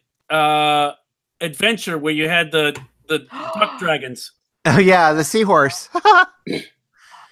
Speaking of Easter eggs, I finally watched Ready Player One. Oh, what'd you think? It's okay. I enjoyed it. Fan service, the musical. Yeah, I mean, that's what it is. Yeah, if you go in basically understanding what it is, it is. Yeah, if you go in expecting a plot and emotion and characterization, then you're losing. I think but it's basically fan service, the musical. That's basically what it is. It is. I mean, I really did like the one scene when Godzilla showed up, and they actually had part of the actual sound, score usage from the original Godzilla film. So I was like, oh, okay, that's okay. So well, let me just put it this way: the Shining sequence. Yes, that was good. I laughed. That was good. Yeah. Ass off. Yeah. Once I realized what was happening, I swear to Christ, I did not stop laughing through the entire thing. Right. So I was like, oh, we're doing this, are we? Okay, let's do it then. Yeah. No, it was good. It was just, they did a good job on simulating a real video game on how fast it goes. And I'm now old, so it's like, holy crap. It was so fast. It was just like, wow. Yeah. Well, I mean, they did a lot of very smart, clever things. The fact that during that Shining sequence, you had H there who hadn't actually seen the film because he doesn't like scary movies. Mm-hmm. And he can be the character for the people who may not have seen the movie. Yeah. So they can still get it enough to get through the sequence. Yeah. So there was a lot of really smart stuff like that I was impressed with. All right. So how come there was no, and that was the one thing I was wondering, and tell me where it is. Was there a reference to Goonies? Now, Spielberg produced Goonies, right? I thought he did. Yeah. Spielberg basically said he didn't want any references to his films in it because he didn't want it to seem self-indulgent. Well, not too many, because the DeLorean is, of course, in there. But my understanding is that people working on the film tried to sneak in as many as they could. Oh, okay. All right. Yeah. And you kind of had to have the DeLorean. That was like in yeah. Yeah. Actually, the Akira bike was good. No, it was good technically and everything else like that. And you're right. If you went in, because I watched it for over the holiday, so it was my holiday film, So on a whole, it was, I think they threw in a lot more than they did with Wreck-It Ralph on pop culture references and stuff. Well, loads more. I'm listening to the it wasn't just video game related. Right. I'm listening to the audiobook, and it is I can see where some of the people I know who saw the film and have read the book were like, oh yeah. I'm like, you simply cannot have a film that has this many pop culture references in it without it just falling over. I mean, it's just right. It wouldn't have worked. Yeah. So the way they did it, I thought was really good, especially considering that the nature of the challenges that they had to go over, they're completely changed. Mm-hmm. So, but anyway, no, I really enjoyed it. I thought it was a hoot. It was fine. It was a fine. It's got a fine from me. So. So it's a fine movie. It's a fine. Yes! It's a fine movie. So, the other film I saw over the holiday was Can You Forgive Me? Melissa McCarthy's film. Yeah, I need to see that. Oh my god! So now the '90s are now a period piece. Yeah. Yeah. Yeah. So this is about Eileen Israel, Lee Israel, who was a writer. She wrote biographies for people and fell on hard times, and so she, by happenstance, started embellishing letters and forging letters to sell to collectors. And I'm like, wow. So very interesting. She's really good. She did a good job on that. And yeah, I need to see that. It's not Hugh Grant. Who's the other Richard E. Grant? Grant. Richard Grant. Yeah, Richard E. Grant. He was really good. Yeah, he's supposed to be great in that.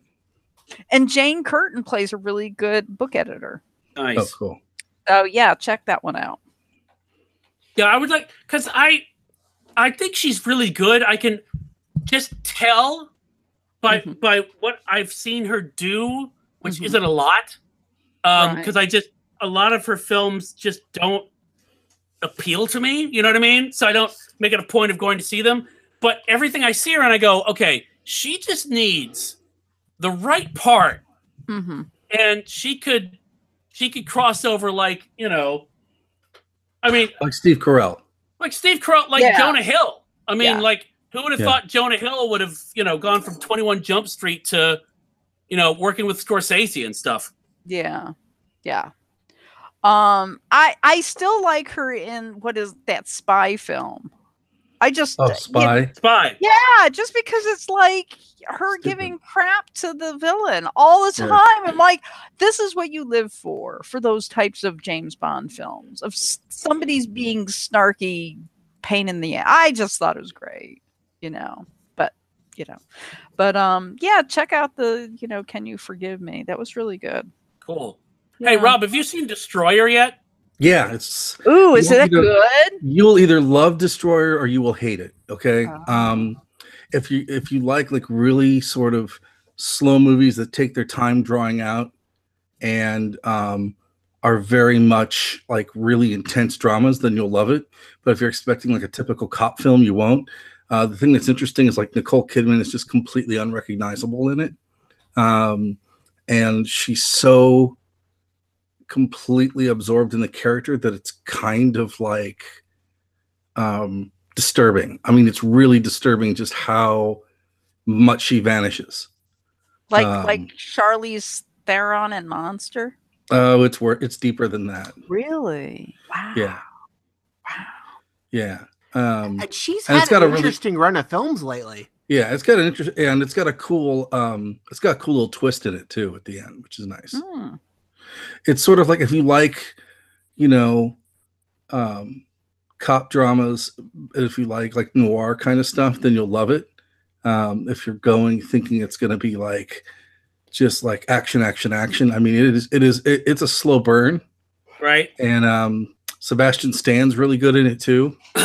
I mean, it's very much like set the candle and let it burn kind of thing. Oh, I'm totally good with that. Yeah. So it's you'd consider it on a par with like In the Hours where she. Yeah. Okay. Yeah. I definitely want to see that. But yeah, you're right, Tuffley, to go from Aquaman to Destroyer. I mean. And then she's also in Boy Erased. Yeah. Oh, that's right. Yeah. Yeah. She's been doing a ton of stuff. I'm trying to, and speaking of that stuff, so we had it on the non-agenda, but I wanted to ask about it anyway. The Golden Globes. Did anyone have any responses to that?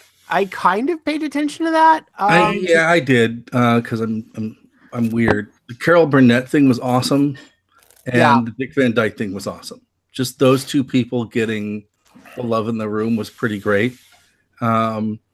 neither of the hosts were really bad, but they weren't particularly great. You know, although Emma Stone apologizing was beautiful. Yeah, but I have a question. I get the impression that those award shows, they still work as shows, but the awards lose meaning every year because there's so much content. It feels like last week alone, Netflix has published 10 things I'm never going to watch.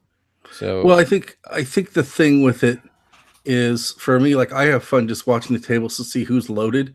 yeah, of course, it's a fun show. I'm just but originally I was looking out for, okay, this year who dominated, and that is not the case anymore, I think. Well, I think it's also in the case of, as far as the show goes, it's sort of like, particularly like the Ricky Gervais, like Tina Fey, Amy Poehler kind of run was a little more entertaining because because they wrote comedy, and you were kind of they all did a great job.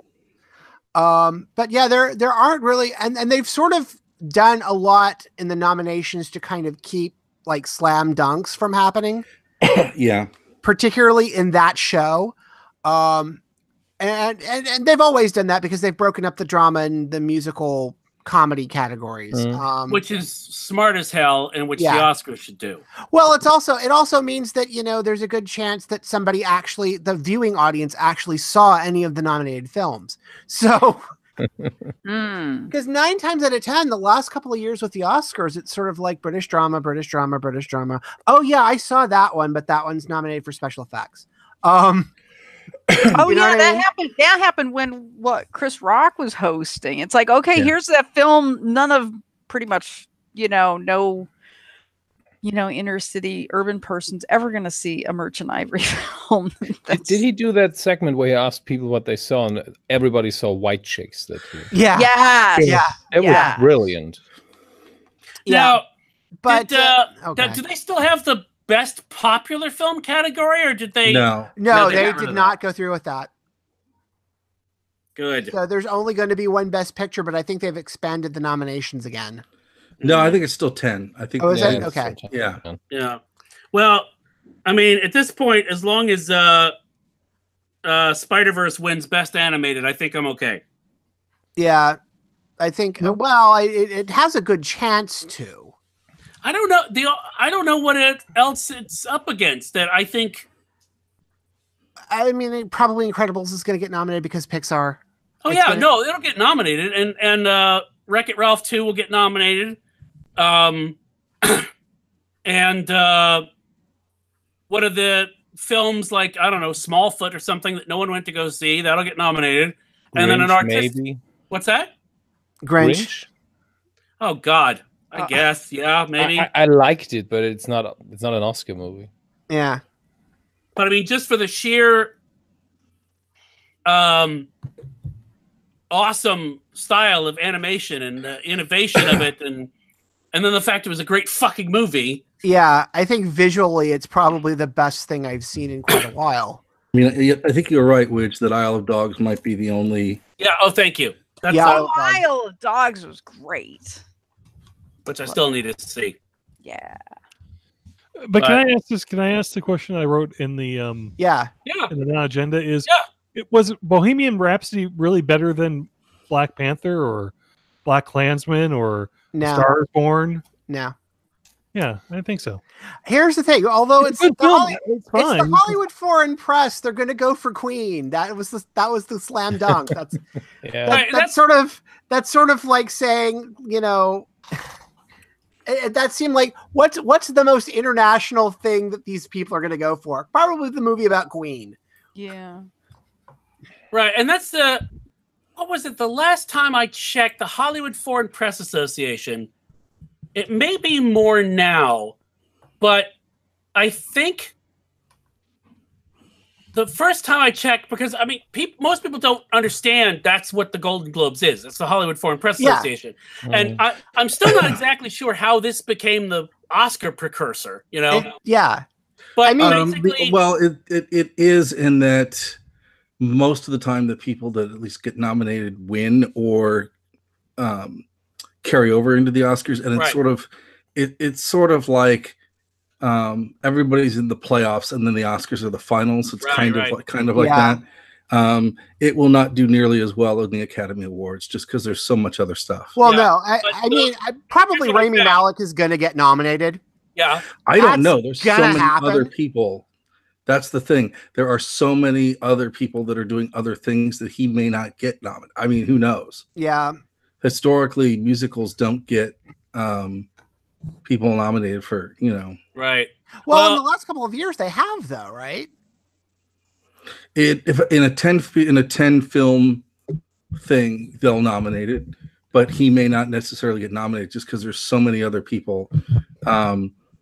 If Beale Street Could Talk and Green Book, and like there's just a ton of other stuff that's out there that, I mean, you're gonna have to find 5 people, that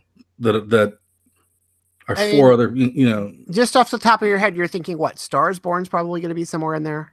Well, I'm thinking for Best Actor, they'll put. Well, Cooper may get nominated for Best Actor. I don't know. This is like a Clint Eastwood thing. They're probably going to go for it. They'll go for Ali. Ali will get nominated, and then they'll nominate maybe Cooper. The new. They're going to nominate Christian Bale for Vice. Yeah. Oh, I still want to see that. I do too. I mean, anybody that mentions Satan in their acceptance speech. They're probably going to nominate the Gaga Bradley Cooper song for the song. The Satanist part. What was that? So you were joking about the Satanist part. Okay. By the way, I think Lady Gaga probably should get an Oscar for her interviews regarding the movie. Have you seen that clip where she repeats the same story about Bradley Cooper? They did that as a joke last night with the. Oh, did they? Yeah. Really? She was convincing, each and every time. So, pretty good. But there's also Ethan Hawke and which I have not seen, but he's supposed to be great in it. Yeah, and then Denzel's kid for Black Klansman. Oh shit! I didn't realize that was Denzel's kid. Yeah, I hope they will just announce it like that, and the Oscar goes to Denzel's kid. Oh, here's what I was looking for. And then there's Vigo. Denzel's kid will have earned it lots faster than Denzel actually did. This is what I was looking for. Oh man, boom. So the Hollywood Foreign Press Association. Here's the thing: their membership around 90 people. Yeah. That's it. Yep.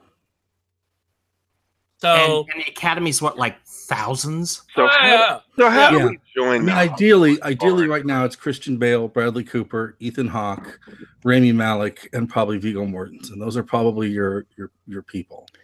Ethan Hawke still hanging in there. I love it. Well, that movie's supposed to be great. I haven't seen it yet, but it's supposed to be great. So, but I haven't seen Bohemian Rhapsody yet either. So I just like Ethan Hawke, but his movies, by sheer accident, usually don't age well.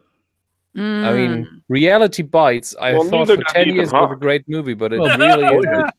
Boyhood ages pretty well. Kind of by design. And Gattaca. Gattaca's great.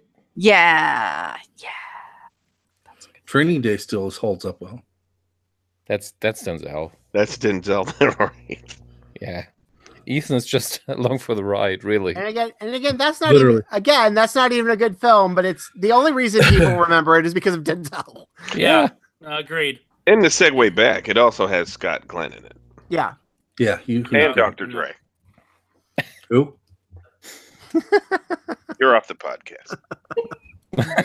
Oh, you know what? You know what I do need to watch again? No, hang on. Snoop Dogg's sidekick.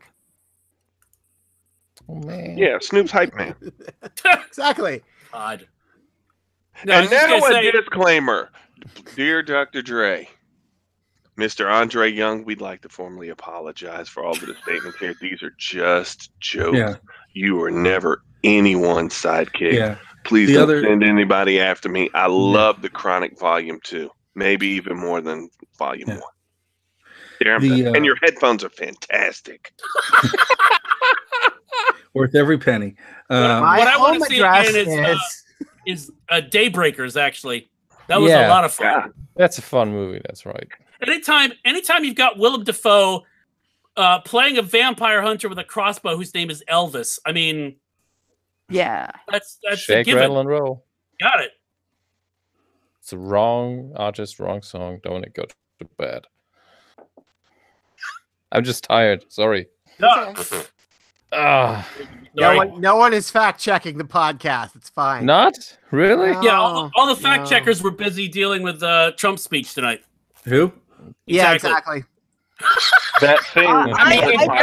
Come on. If we don't edit the podcast, we don't have fact checkers. Well, to be fair, well, we do. I'm just. I was like doing old school. I was like doing old school TV guide on like Twitter yesterday. Like tomorrow night at 9.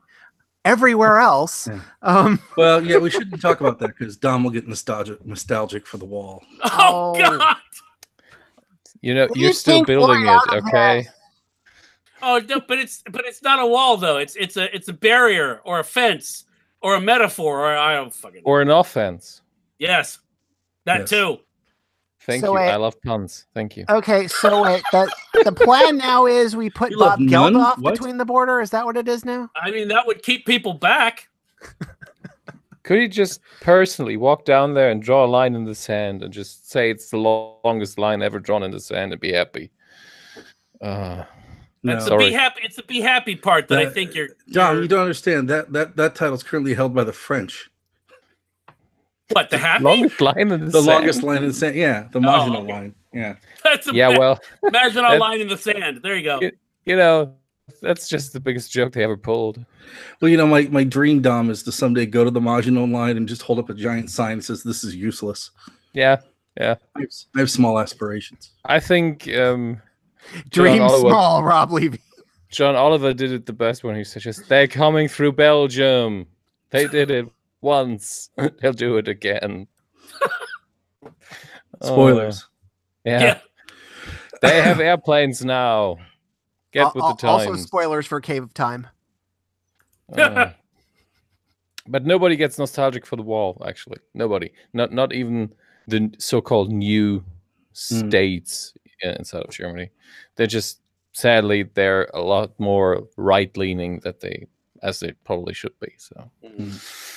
It's very sad everywhere in the world, so let's talk about something else. Yep. So here's a question. Is Olivia Colman going to be the dark horse upset for Best Actress? That would be nice. I mean, that'd be nice, yeah. The problem is Glenn Close is in her way. I that is the dream, to have a Peep Show cast member win an Oscar. I think. I mean, the two things with Best Actress is that one, Glenn Close has never won, right? Yeah, and everybody loves Glenn Close. Yeah, and then the other thing is, she was so close. The other person gaining momentum a lot is Emily Blunt. So, really. Well, here's the thing. Here's the thing to bear in mind, though, about Olivia Colman. Basically, I think someone pointed out, I forget where, but well, first of all, one person on Twitter was like, "Oh, for those of you stateside who are just now discovering Olivia Colman, you are not ready." Yeah, no, she's. No. I would love to see her win, but at the same time, I'm fine with either if she wins or Glenn Close wins. I'm totally fine with either one. But my thought is that if she is now being quote unquote discovered, much like Judi Dench was quote unquote discovered by Mrs. Brown, right? Yeah. Then this probably won't be the only time we see her nominated. No, although she's tied up for 2 years. She's not doing any other movies for. Yeah, because that's the commitment to the Queen, right? Yeah, she'll win an Emmy for that. So. Yeah, well, that's fine. That's fine. I think she's great. For some reason, there is a law in the UK that she has to be in everything now. I don't know. Yeah. And I don't know when she sleeps. I mean, shit. Well, the thing is, too, is that she hasn't done a whole bunch of even U.S. television stuff yet. Yeah. I mean, just in terms of for interviews or anything. I mean, it's kind of fascinating for that movie. So, but yeah, she's great in it. She's the best thing in it. Yeah, I do want to see that. And I think it's also going to be one of those things where people go, "Oh wait, she was in that thing." You know what I mean? Yeah. Yeah. That was the best part of, because I actually did a Broadchurch rewatch before Who started. Okay. And she's, you forget because she kind of goes into the background for a little bit, but she's really good in that.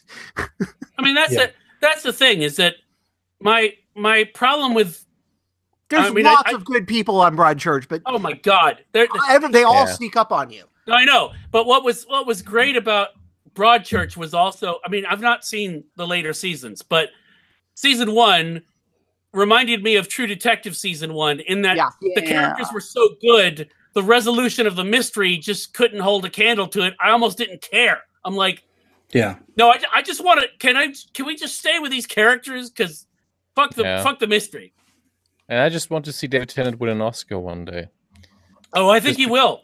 Yeah, he's really fucking good. Have you seen him accepting the Special Recognition Award? I don't know which year it was. No, I have not. You should look that up on YouTube, because that will really make you feel good, because they don't know that they're getting the award, and they are putting up a reaction cam on his face. Oh, is this like the TV choice thing? I'm not sure. It's a British thing. I don't know what it's called, but the award is Special Recognition. And he's tearing up because they have tons of people just praising him to the heavens, and I like him as much as they, although I don't know him personally. Sorry, who is gotcha. David Tennant. He won the National Television Awards. It's in Britain, and it's on ITV. Yeah. And that YouTube video of him with the reaction cam is really, if you have a bad day, watch this. Well, he's great in Mary Queen of Scots. He's great at fucking everything. Yeah. I mean, and you cannot hate him. No, you know, he's just likable as fuck. His Hamlet is amazing, and he was transcendent in Jessica Jones. Yes. Especially if you watch him as the Doctor and you watch that. That's polar opposites, and I I know. One of my favorite quotes about that was from the Radio Times, where they said, I'm slightly paraphrasing just because of memory problems, but they said David Tennant stomps on your fond memories of him as the Doctor with great glee. But I mean, and Good Omens, which is coming up. God. Looking forward to that. I mean, I never would have thought to cast him, honestly, or Michael Sheen. But having seen it, I'm like, well, that's fucking perfect. Yep, and that's where he wins the Emmy. I'm fine with that. Yeah, I'm totally fine with that. If that is half as good as I hope it's going to be, they get a ton of Emmys. Well, the thing is, the Richard E. Grant nomination is going to open up the door for a whole ton of British actors that we all sort of know who they are, but a lot of people don't, because it was like, I went with my boyfriend and he's like, who's that? I'm like, oh, I've known him forever. Yeah. The other interesting thing too, the other thing that's starting to pick up momentum now, because they're starting to reissue films for the Academy Awards, is, as much as Glenn Close is getting attention, there is slowly this building thing behind Jonathan Pryce now for the wife. Oh, yeah. I want to see that. That's the film I haven't seen that see. But yeah, I'll see Jonathan Pryce in anything. Yeah, pretty much. Richard E. Grant was good in Jackie. Yeah. In such an very small, understated, part. It was really good. So. Rox, did you see Mapplethorpe yet? No. Oh, I want to see that. That's on my list. Okay. Yeah. They finally released a trailer for it. Oh, wow. The film I'm looking forward to is the Stan and Ollie film. Oh, so there's a when Janet and I sponsored the film festival, one of the guys who's in Stan and Ollie's film was in it. So we're very happy for him. Oh, cool. Nice. He plays Samuel Goldwyn. So. Oh, wow. Who plays Hal Roach? Hang on, I'll look. But yeah, because that's Thursday, so I'll know more Thursday. Oh, good. The casting of that is perfect, and it is. And Bryden, Coogan. Great, but sorry, you're right, Coogan. That's how good he is. He looked like Rob Brydon doing. Jesus Christ, I'm so tired. I mean, his mannerisms for Stan Laurel are amazing. They are. And I'm reading a book on Laurel and Hardy, and really, Stan was just, he pretty much ruined the relationship between him and Hal Roach. Hal Roach is played by Danny Houston. Oh, okay. Yeah. Okay. You know, and Hal Roach lived until, I think he died in 87. Wow. Yeah, so he had a long whenever Leonard Maltin let him leave. Yes. But I am so, I'm stoked about that. Yeah, just from watching the trailer, I mean, they look, their performances just, I'm sure they're immaculate. I mean, it's just, Riley is greatly underrated. Oh my God. And Coogan's amazing. Well, the interesting thing is if you watch a Laurel and Hardy film, especially when they're dancing, Babe, Oliver Hardy had, for a big man, he had some moves to him and stuff. So they must have been watching films like you couldn't believe just to get the nuances. Well, the thing that helps is that they only are focusing on the tour of Britain. Which is the last instead of of doing the whole, instead of doing the whole thing, which meant that they could watch an overview of their career, but they didn't have to get everything down. Right. The big thing that I think Riley gets right is that Oliver Hardy did do some dance in vaudeville, and like their vaudeville chops pretty much made them have enough timing that they could just do a lot of things that other people at that time couldn't do. Turner Classic is running a whole bunch of their shorts all month. And I know people always talk about the Laurel and Hardy films, but the shorts are just... Shorts are great. Well, that was the thing, is in the book, it's just Laurel and Hardy. When their first big long reel was Babes in Toyland. And it's interesting. It was just riddled with conflict, because Hal Roach actually wrote his own version, and Stan just said, no, we're not doing that, and rewrote it. Now the thing is Hal Roach was the producer, owner of and what happens later on is, Stan, you don't own anything. And that's, he tried getting as much power as possible, but in the end, you're just a worker bee. Yeah. So, but it was Babes in Toyland, which once it started airing on TV, they called it March of the Wooden Soldiers. And that was their first reel. And Stan really didn't want to do longer films. He just wanted to keep doing the shorts. But Hal Roach knew the shorts were going to end. Right. So that was, and then there was, like, I forgot when they broke up for temporarily, and Hardy did a really good piece with, I forgot what he did, one with John Wayne. He was in a Western. And he had a really good singing voice. But yeah, so I'm really excited for this film.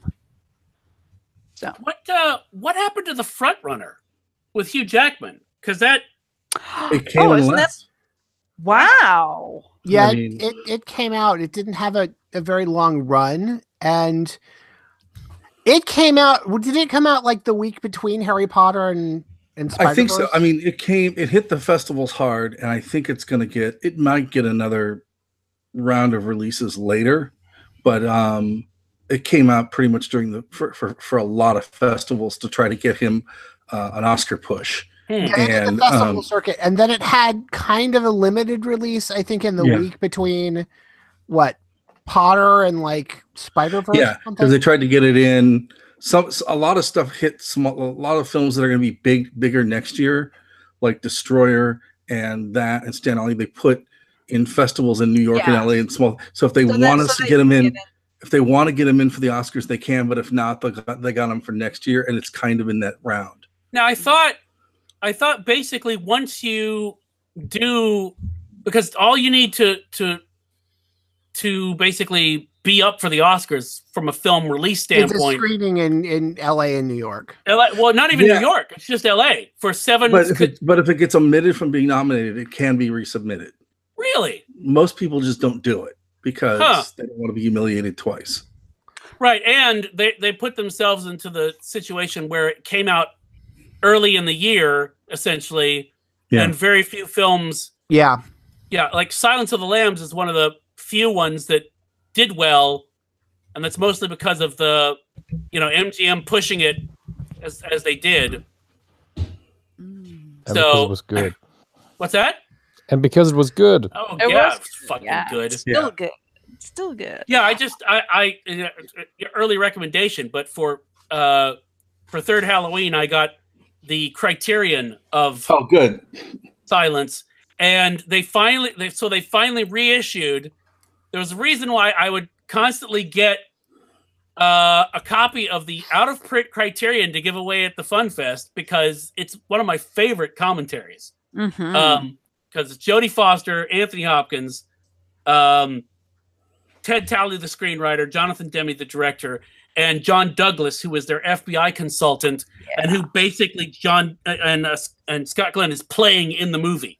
Yeah, it's a great commentary. It's my favorite group commentary. Is because Jodie actually, her commentary is really good because it really, when she said that this is a film where a woman saves another woman, it's like, oh yeah.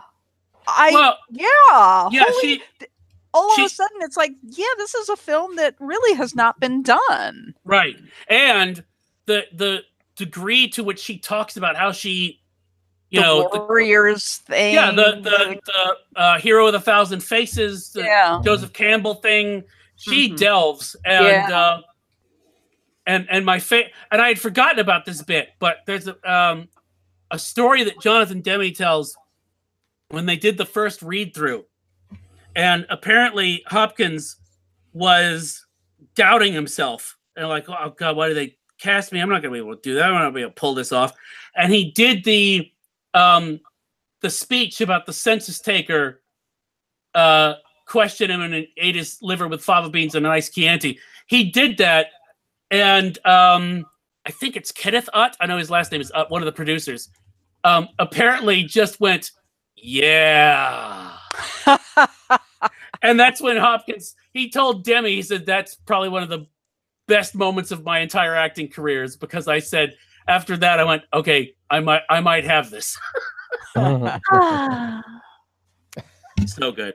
All right, I need to scoot. All right, do you have any recommendations before you scoot?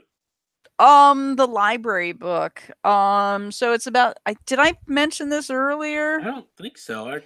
I may have been. I think her name's Oline or something, but it's about the 1987 or something, somewhere in there, about the fire of the library in LA. Oh, okay.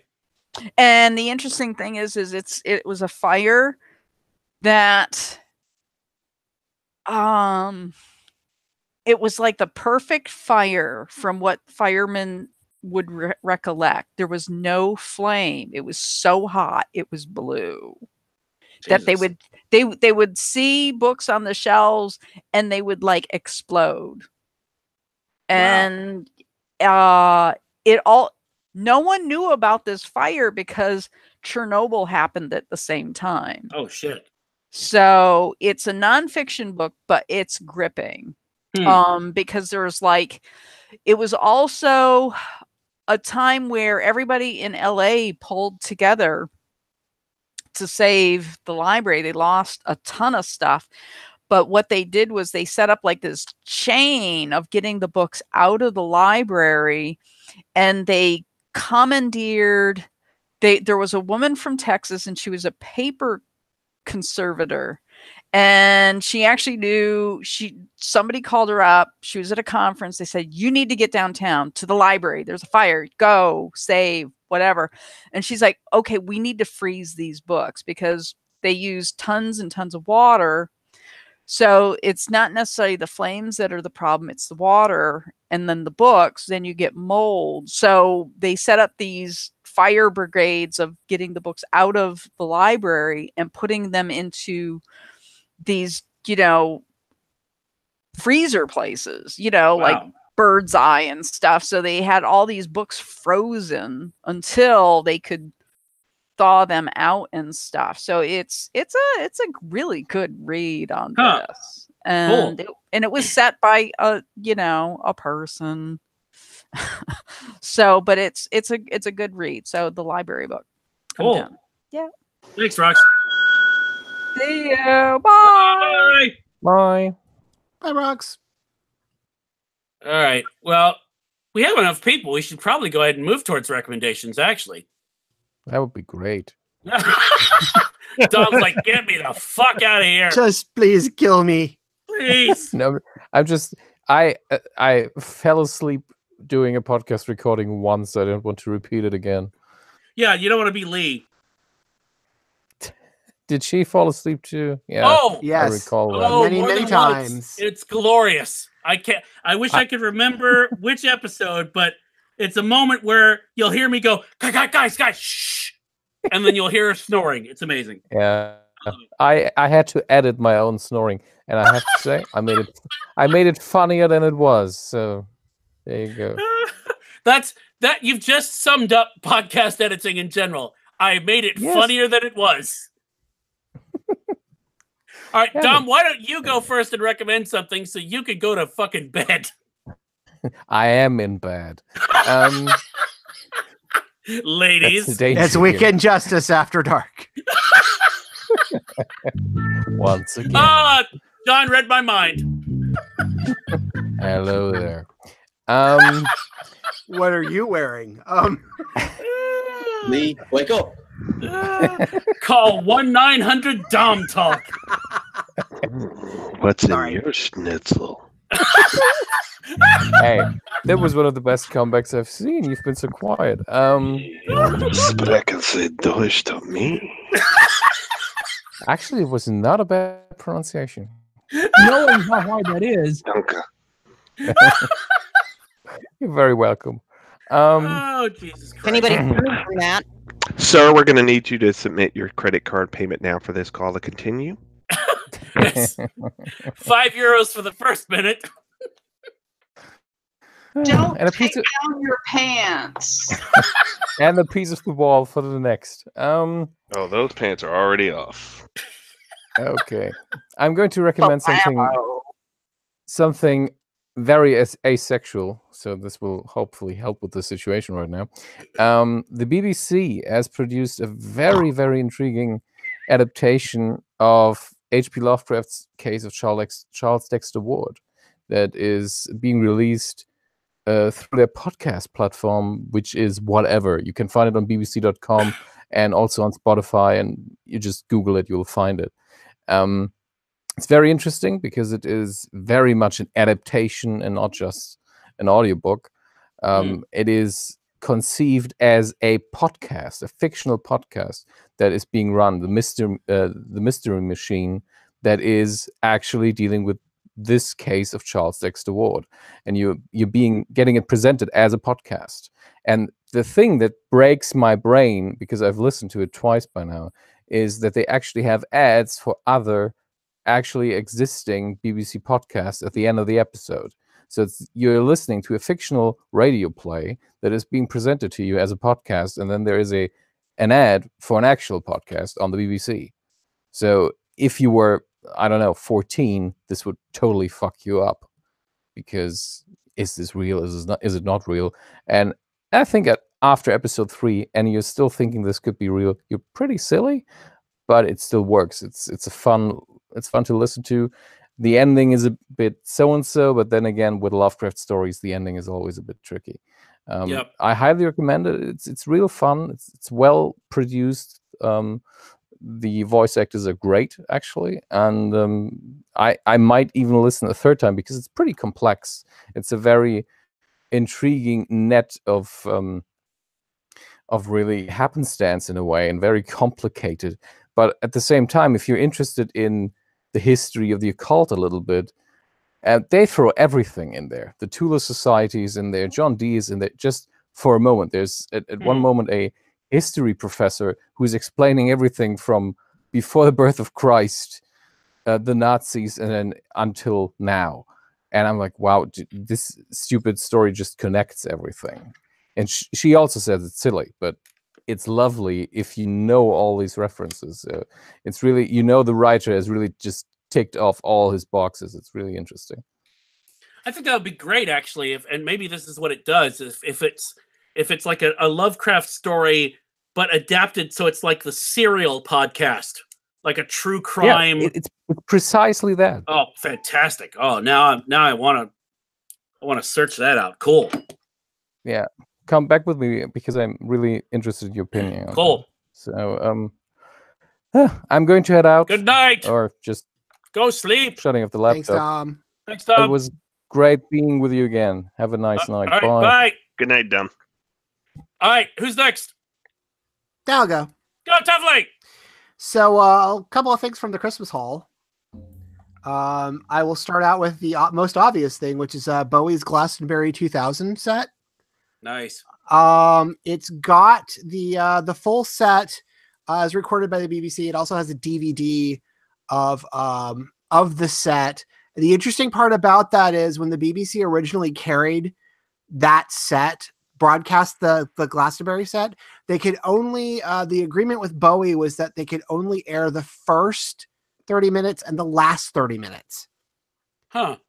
So when they did the live coverages, because usually, and I don't know if you've seen any of the Glastonbury sets, but usually live coverage nowadays, they've gotten most of the acts to agree to, we're going to show the whole thing. Right. But apparently Bowie was kind of concerned because this was the first time he was doing a lot of these songs in a very, very long time. Mm. And he wasn't sure how it was going to come out. So he hadn't agreed to have the whole thing aired. So the BBC had cameras because they were also doing the screens at the Glastonbury Festival. So they were able to record the whole thing other than the stuff they carried, which is how we get this. But it's a really, really nice set. But it's the Bowie Glastonbury 2000 set. It was really nice. Really like that. I also got the season 19 of Doctor Who Blu-ray, which is Peter Davidson's first year on the show, which includes, and Rob's going to I don't think Rob's going to agree with me on this, but it does have probably the worst Doctor Who story ever, called Time Flight. It's the one with the Concorde. And it's incredible drinking game opportunities with that one. Also, the other cool thing about it is they actually have there's an extra on here that they did for this set, which they did for the Tom Baker set as well. It's called Behind the Sofa, and it's where the cast members are sitting there watching the episode and making commentary as they're watching it. So it's kind of like MST, where they're forced to watch it and make comments about it. And this particular group of Doctor Who regulars have been known to kind of riff themselves on previous DVD commentaries. So it's just a blast to watch them do that on this. So, and they do that for the entire series. So it's nice. So that's the series 19 set from Doctor Who. 2 games really quick. First one's the obvious one, maybe. Hitman 2. Damien, I don't know if have you had a shot to drive that one around a bit? Nope. Hitman 2. It's pretty awesome. It also has a ghost mode. So there's like a 2-player mode where and they're kind of evolving this still because it's still in beta, but the ghost mode thing is pretty fun, where you have to basically make kills against an opponent that's also making kills in basically the same environment. It's really interesting if you've ever played Hitman. That's great and all, but the other one I found like really last minute is a game called Tetris Effect, and it's a re-release of Tetris. But it's damn pretty. It's a very, very pretty re-release of Tetris. Who put this out? Enhance, I think, is the studio that put this out. And it's really, really freaking cool. The visuals are great. Very chill. It's very relaxed. But it's great. And one of the best games of last year was a re-release of Tetris. Who knew? So I'll throw that one out there. That's it. All right. Cool. Thanks, Dudley. All right, who's next? All right, go Rob. Oh, hey, sorry. Hey. I literally just got back. Oh, okay. No, I was helping Jack with something. Okay, so the first Go ahead. thing. No, go ahead, Carla. I'm on a delay. Go ahead. What? It's okay. Nothing. Just keep going. Okay. Ignore me, which is, a general rule of thumb that everyone should follow. No, I thought that was something else. So never mind. I threw my whole train of thought off. Yeah, so the first thing I want to recommend is a couple. Has Tuffley gone with his music yet? Yeah. Yes, I did. Okay. Now, guess which one I came up with? What? I'm kidding. I only did the Bowie 2000 thing. Okay. Did you get the Glastonbury one or the box set? The Glastonbury 2000 box set. It's nice, isn't it? Yeah. Okay. All right. So I have told the story and everything. Oh, well, there you go. That saves people from having to listen to my sorry ass. There you go. Yeah, there you go. So I do want to happy birthday, David Bowie, by the way. Yeah. Yes. Yes. So I want to recommend the new record by Ladytron. They're doing the whole thing on Pledge Music by themselves. It's their third record. It's just called Ladytron, so I recommend that. And then they've been doing these box sets for a while. They started with C86 and then 87, 88. Now they're up to C89. The C being, it originally started off as a cassette in the magazine New Music Express, and it featured all these like sort of jangle pop fuzz guitar bands in England. Well, now they're up to the volume box set for C89, and it's got a lot of really cool sort of obscure British sort of pop post-punk kind of stuff in there. So I want to recommend that. Also, the Spiritualized record And Nothing Hurt, which is also pretty amazing, and he's on tour right now. And it's a really complete record, and it's awesome. And then I would be sadly remiss if I tonight to go home wherever you are and listen to the Buzzcocks. There's either singles going steady. There's just all kinds of things. I'm forgetting the names of all of them. Operator's Manual is really great. If you're looking for like a compilation of them. So yeah, I want to recommend that. Movie recommendation. I'm going to recommend The Other Side of the Wind by Orson Welles. Took 40 years to finish, and it's finally done. And it's on Netflix, and it's made the rounds. Basically, he started this movie. He never got to finish it. He left extensive notes on how he wanted it cut, how he wanted it edited. He pretty much had this idea that he was going to die before it got finished. So he left like crazy extensive notes kind of like for what he wanted to do and how he wanted it finished. And that's it's pretty intense. It's also pretty great. So I want to recommend that. I want to recommend a zine called Caboose. Their 9th edition just came out, and it's called Masons on Masons, How to Start a Secret Society. It's pretty self-evident about what it's about, but it's hilarious and fun. So I recommend that. And then 2 books real quick, and Dom's gone, so he doesn't get to hear about this. But Burning Down the House, as in HAUS, Punk Rock Revolution and the Fall of the Berlin Wall, sort of that whole music subculture underneath the fall of the Berlin Wall. And this really interesting book called Meet Me in the Bathroom, Rebirth and Rock and Roll in New York from 2001 to 2011. So it's got like Interpol, The Killers, the Yeah, it's just this whole thing going on at that time as well. So this is the book about it's a pretty nice little one.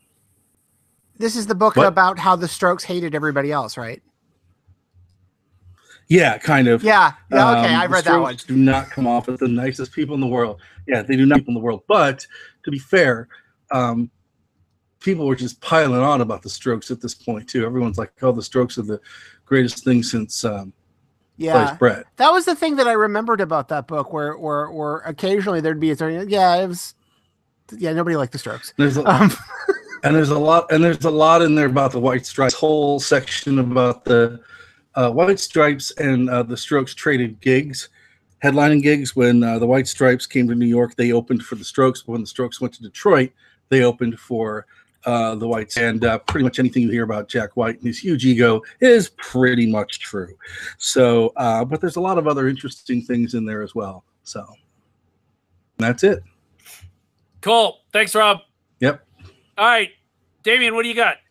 All right, so recommendations for this week. If you're under the age of 18, I'd recommend staying away from the Catholic Church and R. Kelly. You might want to stay away from romaine lettuce. I don't know if they've actually said that that's acceptable. Spinach. As you know, I love to eat donuts, and you never hear donuts being recalled. So just put that in your brain. That's a good Donuts point. are safe. Donuts are a safe place. Salads will kill you. Krispy Kreme is a safe house. Exactly. Ask Shaq. Shaq endorses that. It's a safe space for everyone. he actually owns one right there in downtown, the one on Ponce. He bought that one. He owns the 24-hour Krispy Kreme on Ponce. Absolutely. He actually is the reason why it's still in business. Because that's the one closest to TBS Studios, isn't it? I don't know, but I believe that's the story. That's why he bought that one. Look, man, whatever makes it work, right?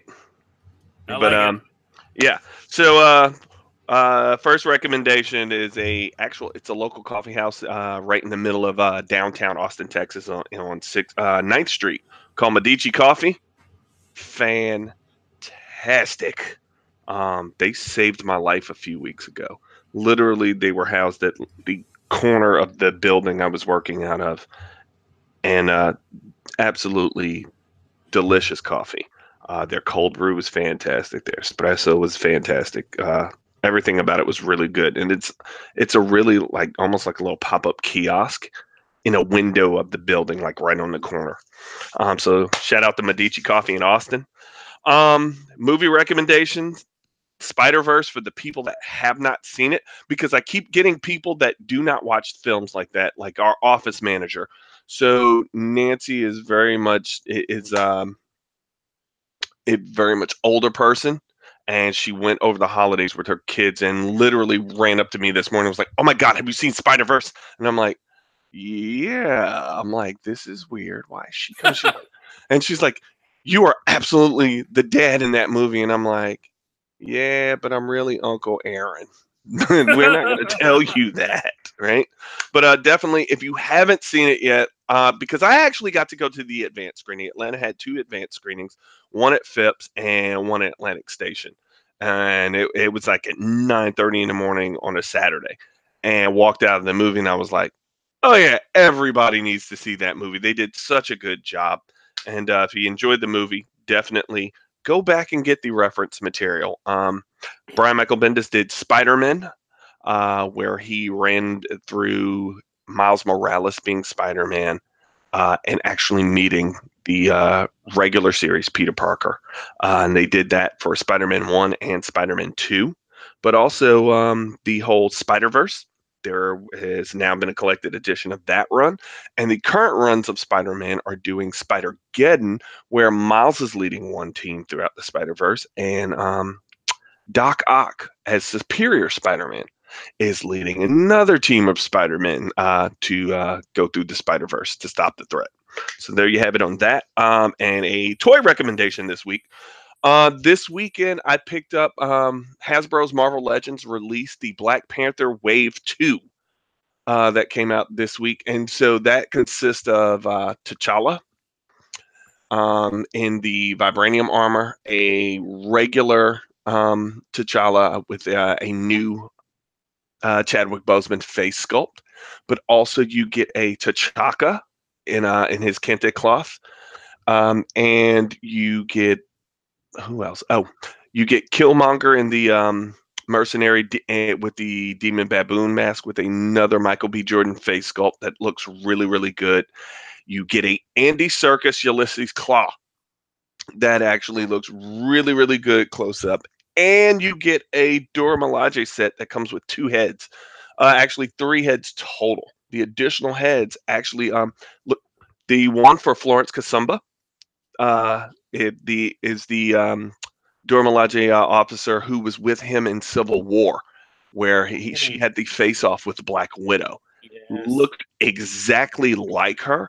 And the cool part about that is if you go buy the old Nakia set from the original Black Panther wave, it has the exact same armor and it fits those exact heads because the young lady that plays Michonne, she actually was the Dora Milaje Build-A-Figure from the last set.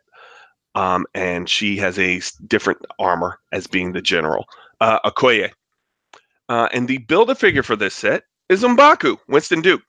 And it looks really, really good. The other recommendation is also a final toy recommendation. If anyone's feeling nostalgic like I was the other night, DC's Multiverse, they have a deluxe edition, and it is the Linda Carter Wonder Woman. Nice. And it looks really, really good. Once again, it's another case of they did a really good job with the face sculpt, so you know exactly who you're looking at. And those are my recommendations for the week. Oh, and also, once again, Dr. Dre, we apologize profusely. Yes. We all like the Defiant ones. Oh, you're just going. You're just. So yeah, Winston Duke. I just want to point out, the Us trailer is creepy. God. Woo! That is my new cosplay for this year. That's gonna be. I did get out. Not last year, year before last. As soon as I saw the trailer, I was like, oh yeah, I got to do that.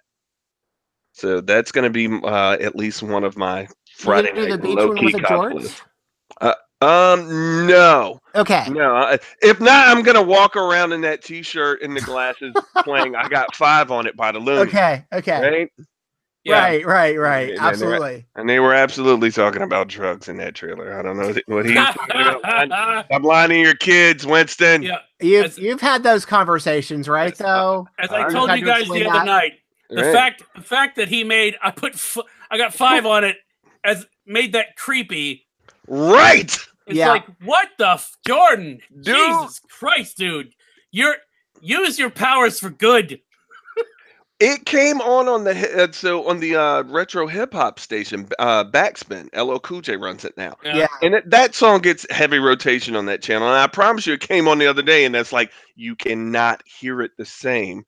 No. After watching the Us trailer, I'm like looking around, like, all right, is somebody in a red jumpsuit about to roll up on me that looks like me? It's my doppelganger. I'm like, I don't know if I'm going to deal with this. So yeah, there it is. Those are my recommendations for the week. Cool. Thanks, man. John, what have you got for us? I got me just now realizing I got 4 minutes to get all my stuff done for today in Strike Force, and I didn't do it. I'm not going to get it done. I've got to wait for that timeout. So there's that. Then there's also Firefly Adventures by Gale Force 9. It's a miniature cooperative game. If you need 4 minutes, I can make 10 more recommendations. Now, when you say it's a miniature game, are you talking about little people, or is it like a small handheld game?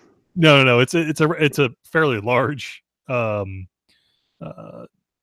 board game, but it uses little miniature figures, and you move around the board, and it plays out surprisingly well, as though it were they've captured the feel of actual Firefly episodes. And you get scenarios. They have scenarios. There's like 5 that are in the box, and then you can go to the website and download more.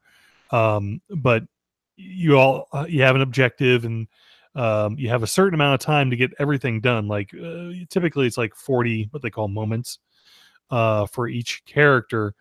But it plays out, and it plays out really well, as though you were watching a Firefly episode.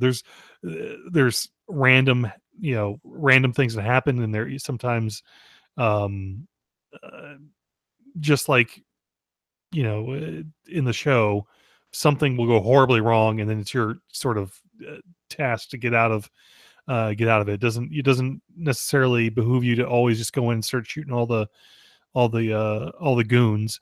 Sometimes you got to sneak around and decode stuff, and you might need the right character set to go in and accomplish whatever the task is. And interestingly too is that one of the interesting dynamics of it is that you can play it as an ongoing series. So do you have to sign a petition first? You just keep your gear that you acquire from the previous adventures, and then you just keep going and going and going, and it just plays out really well. It's really, really fun. It's a cooperative. If you've played the Firefly board game with the actual ships where you're basically playing against each other, that plays out pretty well too, but it's more, just kind of space based. This is like one job at a time. So as opposed to running lots of jobs, which is what you did in the other Firefly game, which is really good, but takes forever to play. This takes probably about, it says an hour on the box, but it's probably closer to 2 to completely play through a particular scenario. But I can't recommend it enough. It's really, really, really, really good. And I got it at needcoffee.com/ I believe it's Gale Force 9 Firefly Adventures that I want to find. Please find it for me, Amazon/Amazon. Yes. John is absolutely correct in that if you go to needcoffee.com/Amazon and search for what you want to find on Amazon, you'll find it because you'll be on Amazon, and we will get kickbacks, and it will be good. And all of those Marvel Legends characters are on sale for right around $19.99, available via Amazon right now. There you go. So real quick, I mentioned Silence of the Lambs before. I also want to mention, I know season 1 is coming out on 4K or 5K or whatever the fuck it is, but Castlevania on Netflix. Oh yeah, is an absolute hoot. Oh, that was great. Season 1 is fun, but season 2, oh, it's so good. So definitely check that out. And supposedly, this is getting a game studio to pitch a game based on the TV show. That I think that is just a diabolical attempt to get me to play a game, which I condemn and enjoy at the same time. Also, I believe in December we had the first Blu-ray of the classic film Murder by Death, which what's that? I got it from someone. Oh yes. So John can attest to that. Everyone needs it. They simply do. I mean, the band's great and all. They never got back to me about asking if we could use their theme song, but we got Clutch anyway, so fuck it. But I mean, how many films have Alec Guinness, David Niven, Peter Sellers, Maggie Smith, and Truman Capote? It's brilliant. 3. And if you really want to melt your brain, do a double feature with Clue. So that's out. And I know we talked about Spider-Verse, but I also want to put a shout out to both the musical score soundtrack and the soundtrack for Spider-Verse. The music in the film is fucking great. I mean, it's really good. And the score is great too. It's by Daniel Pemberton, who did the Man from U.N.C.L.E. soundtrack, which is... And also the Christmas album is available for listening to on Spotify. Absolutely. So, yes. That is actually a thing. It's a thing. And it's one of 2 glorious reasons to wait for the end of the credits. So yeah, once you've seen Spider-Verse, then go check out the soundtracks. They're on Spotify. Or if, like me, you just like them that damn much, I'm going to wind up buying both of them. So now we're going to get more people listening to Post Malone. Who? What? Which one's that one? Sunflower. Oh, okay. He's on Sunflower. Okay, I will admit that's not a great song. It's really not a great song. Kids love it. But What's Up Danger? Fucking amazing. Start a Riot? Incredible. But most of the rest of these sound. So skip Sunflower. Skip it. Just skip it. Except for the Post Malone song, it's all good except for that all one. Good. It's all absolutely good. So I recommend all of that stuff. We're just making a note to avoid Post Malone. I look. I had already made a note to avoid pre-Malone and Malone.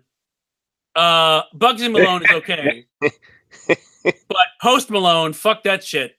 Also, Wedge, don't get on the same plane as Post Malone. It doesn't go well. Apparently, he doesn't practice good hygiene either. Oh, okay. So it could both be applicable to a plane as in a vehicle for flying through the sky, and a plane as in a dimensional place to be. He doesn't do those well either. That's what I figured. So yeah. So I guess now that we've come to the end officially of the first recording of Weekend Justice for 2019, it only remains for us to gaze across the plain, the non-Post Malone populated plain of smoking craters, look at each other in bewilderment and simply say, Hasselhoff. Freedom.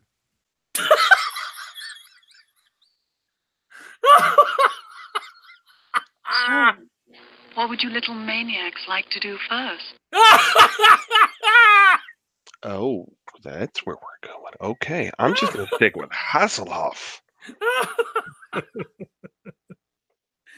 Oh, Kelly LeBrock, where are you now? Where is she now? I don't know. She was at Dragon Con a couple of years ago. She was.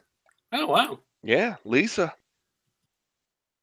Yeah, that's still a good movie. She will always be Lisa to me. Still a good fucking movie. Broke my heart in two.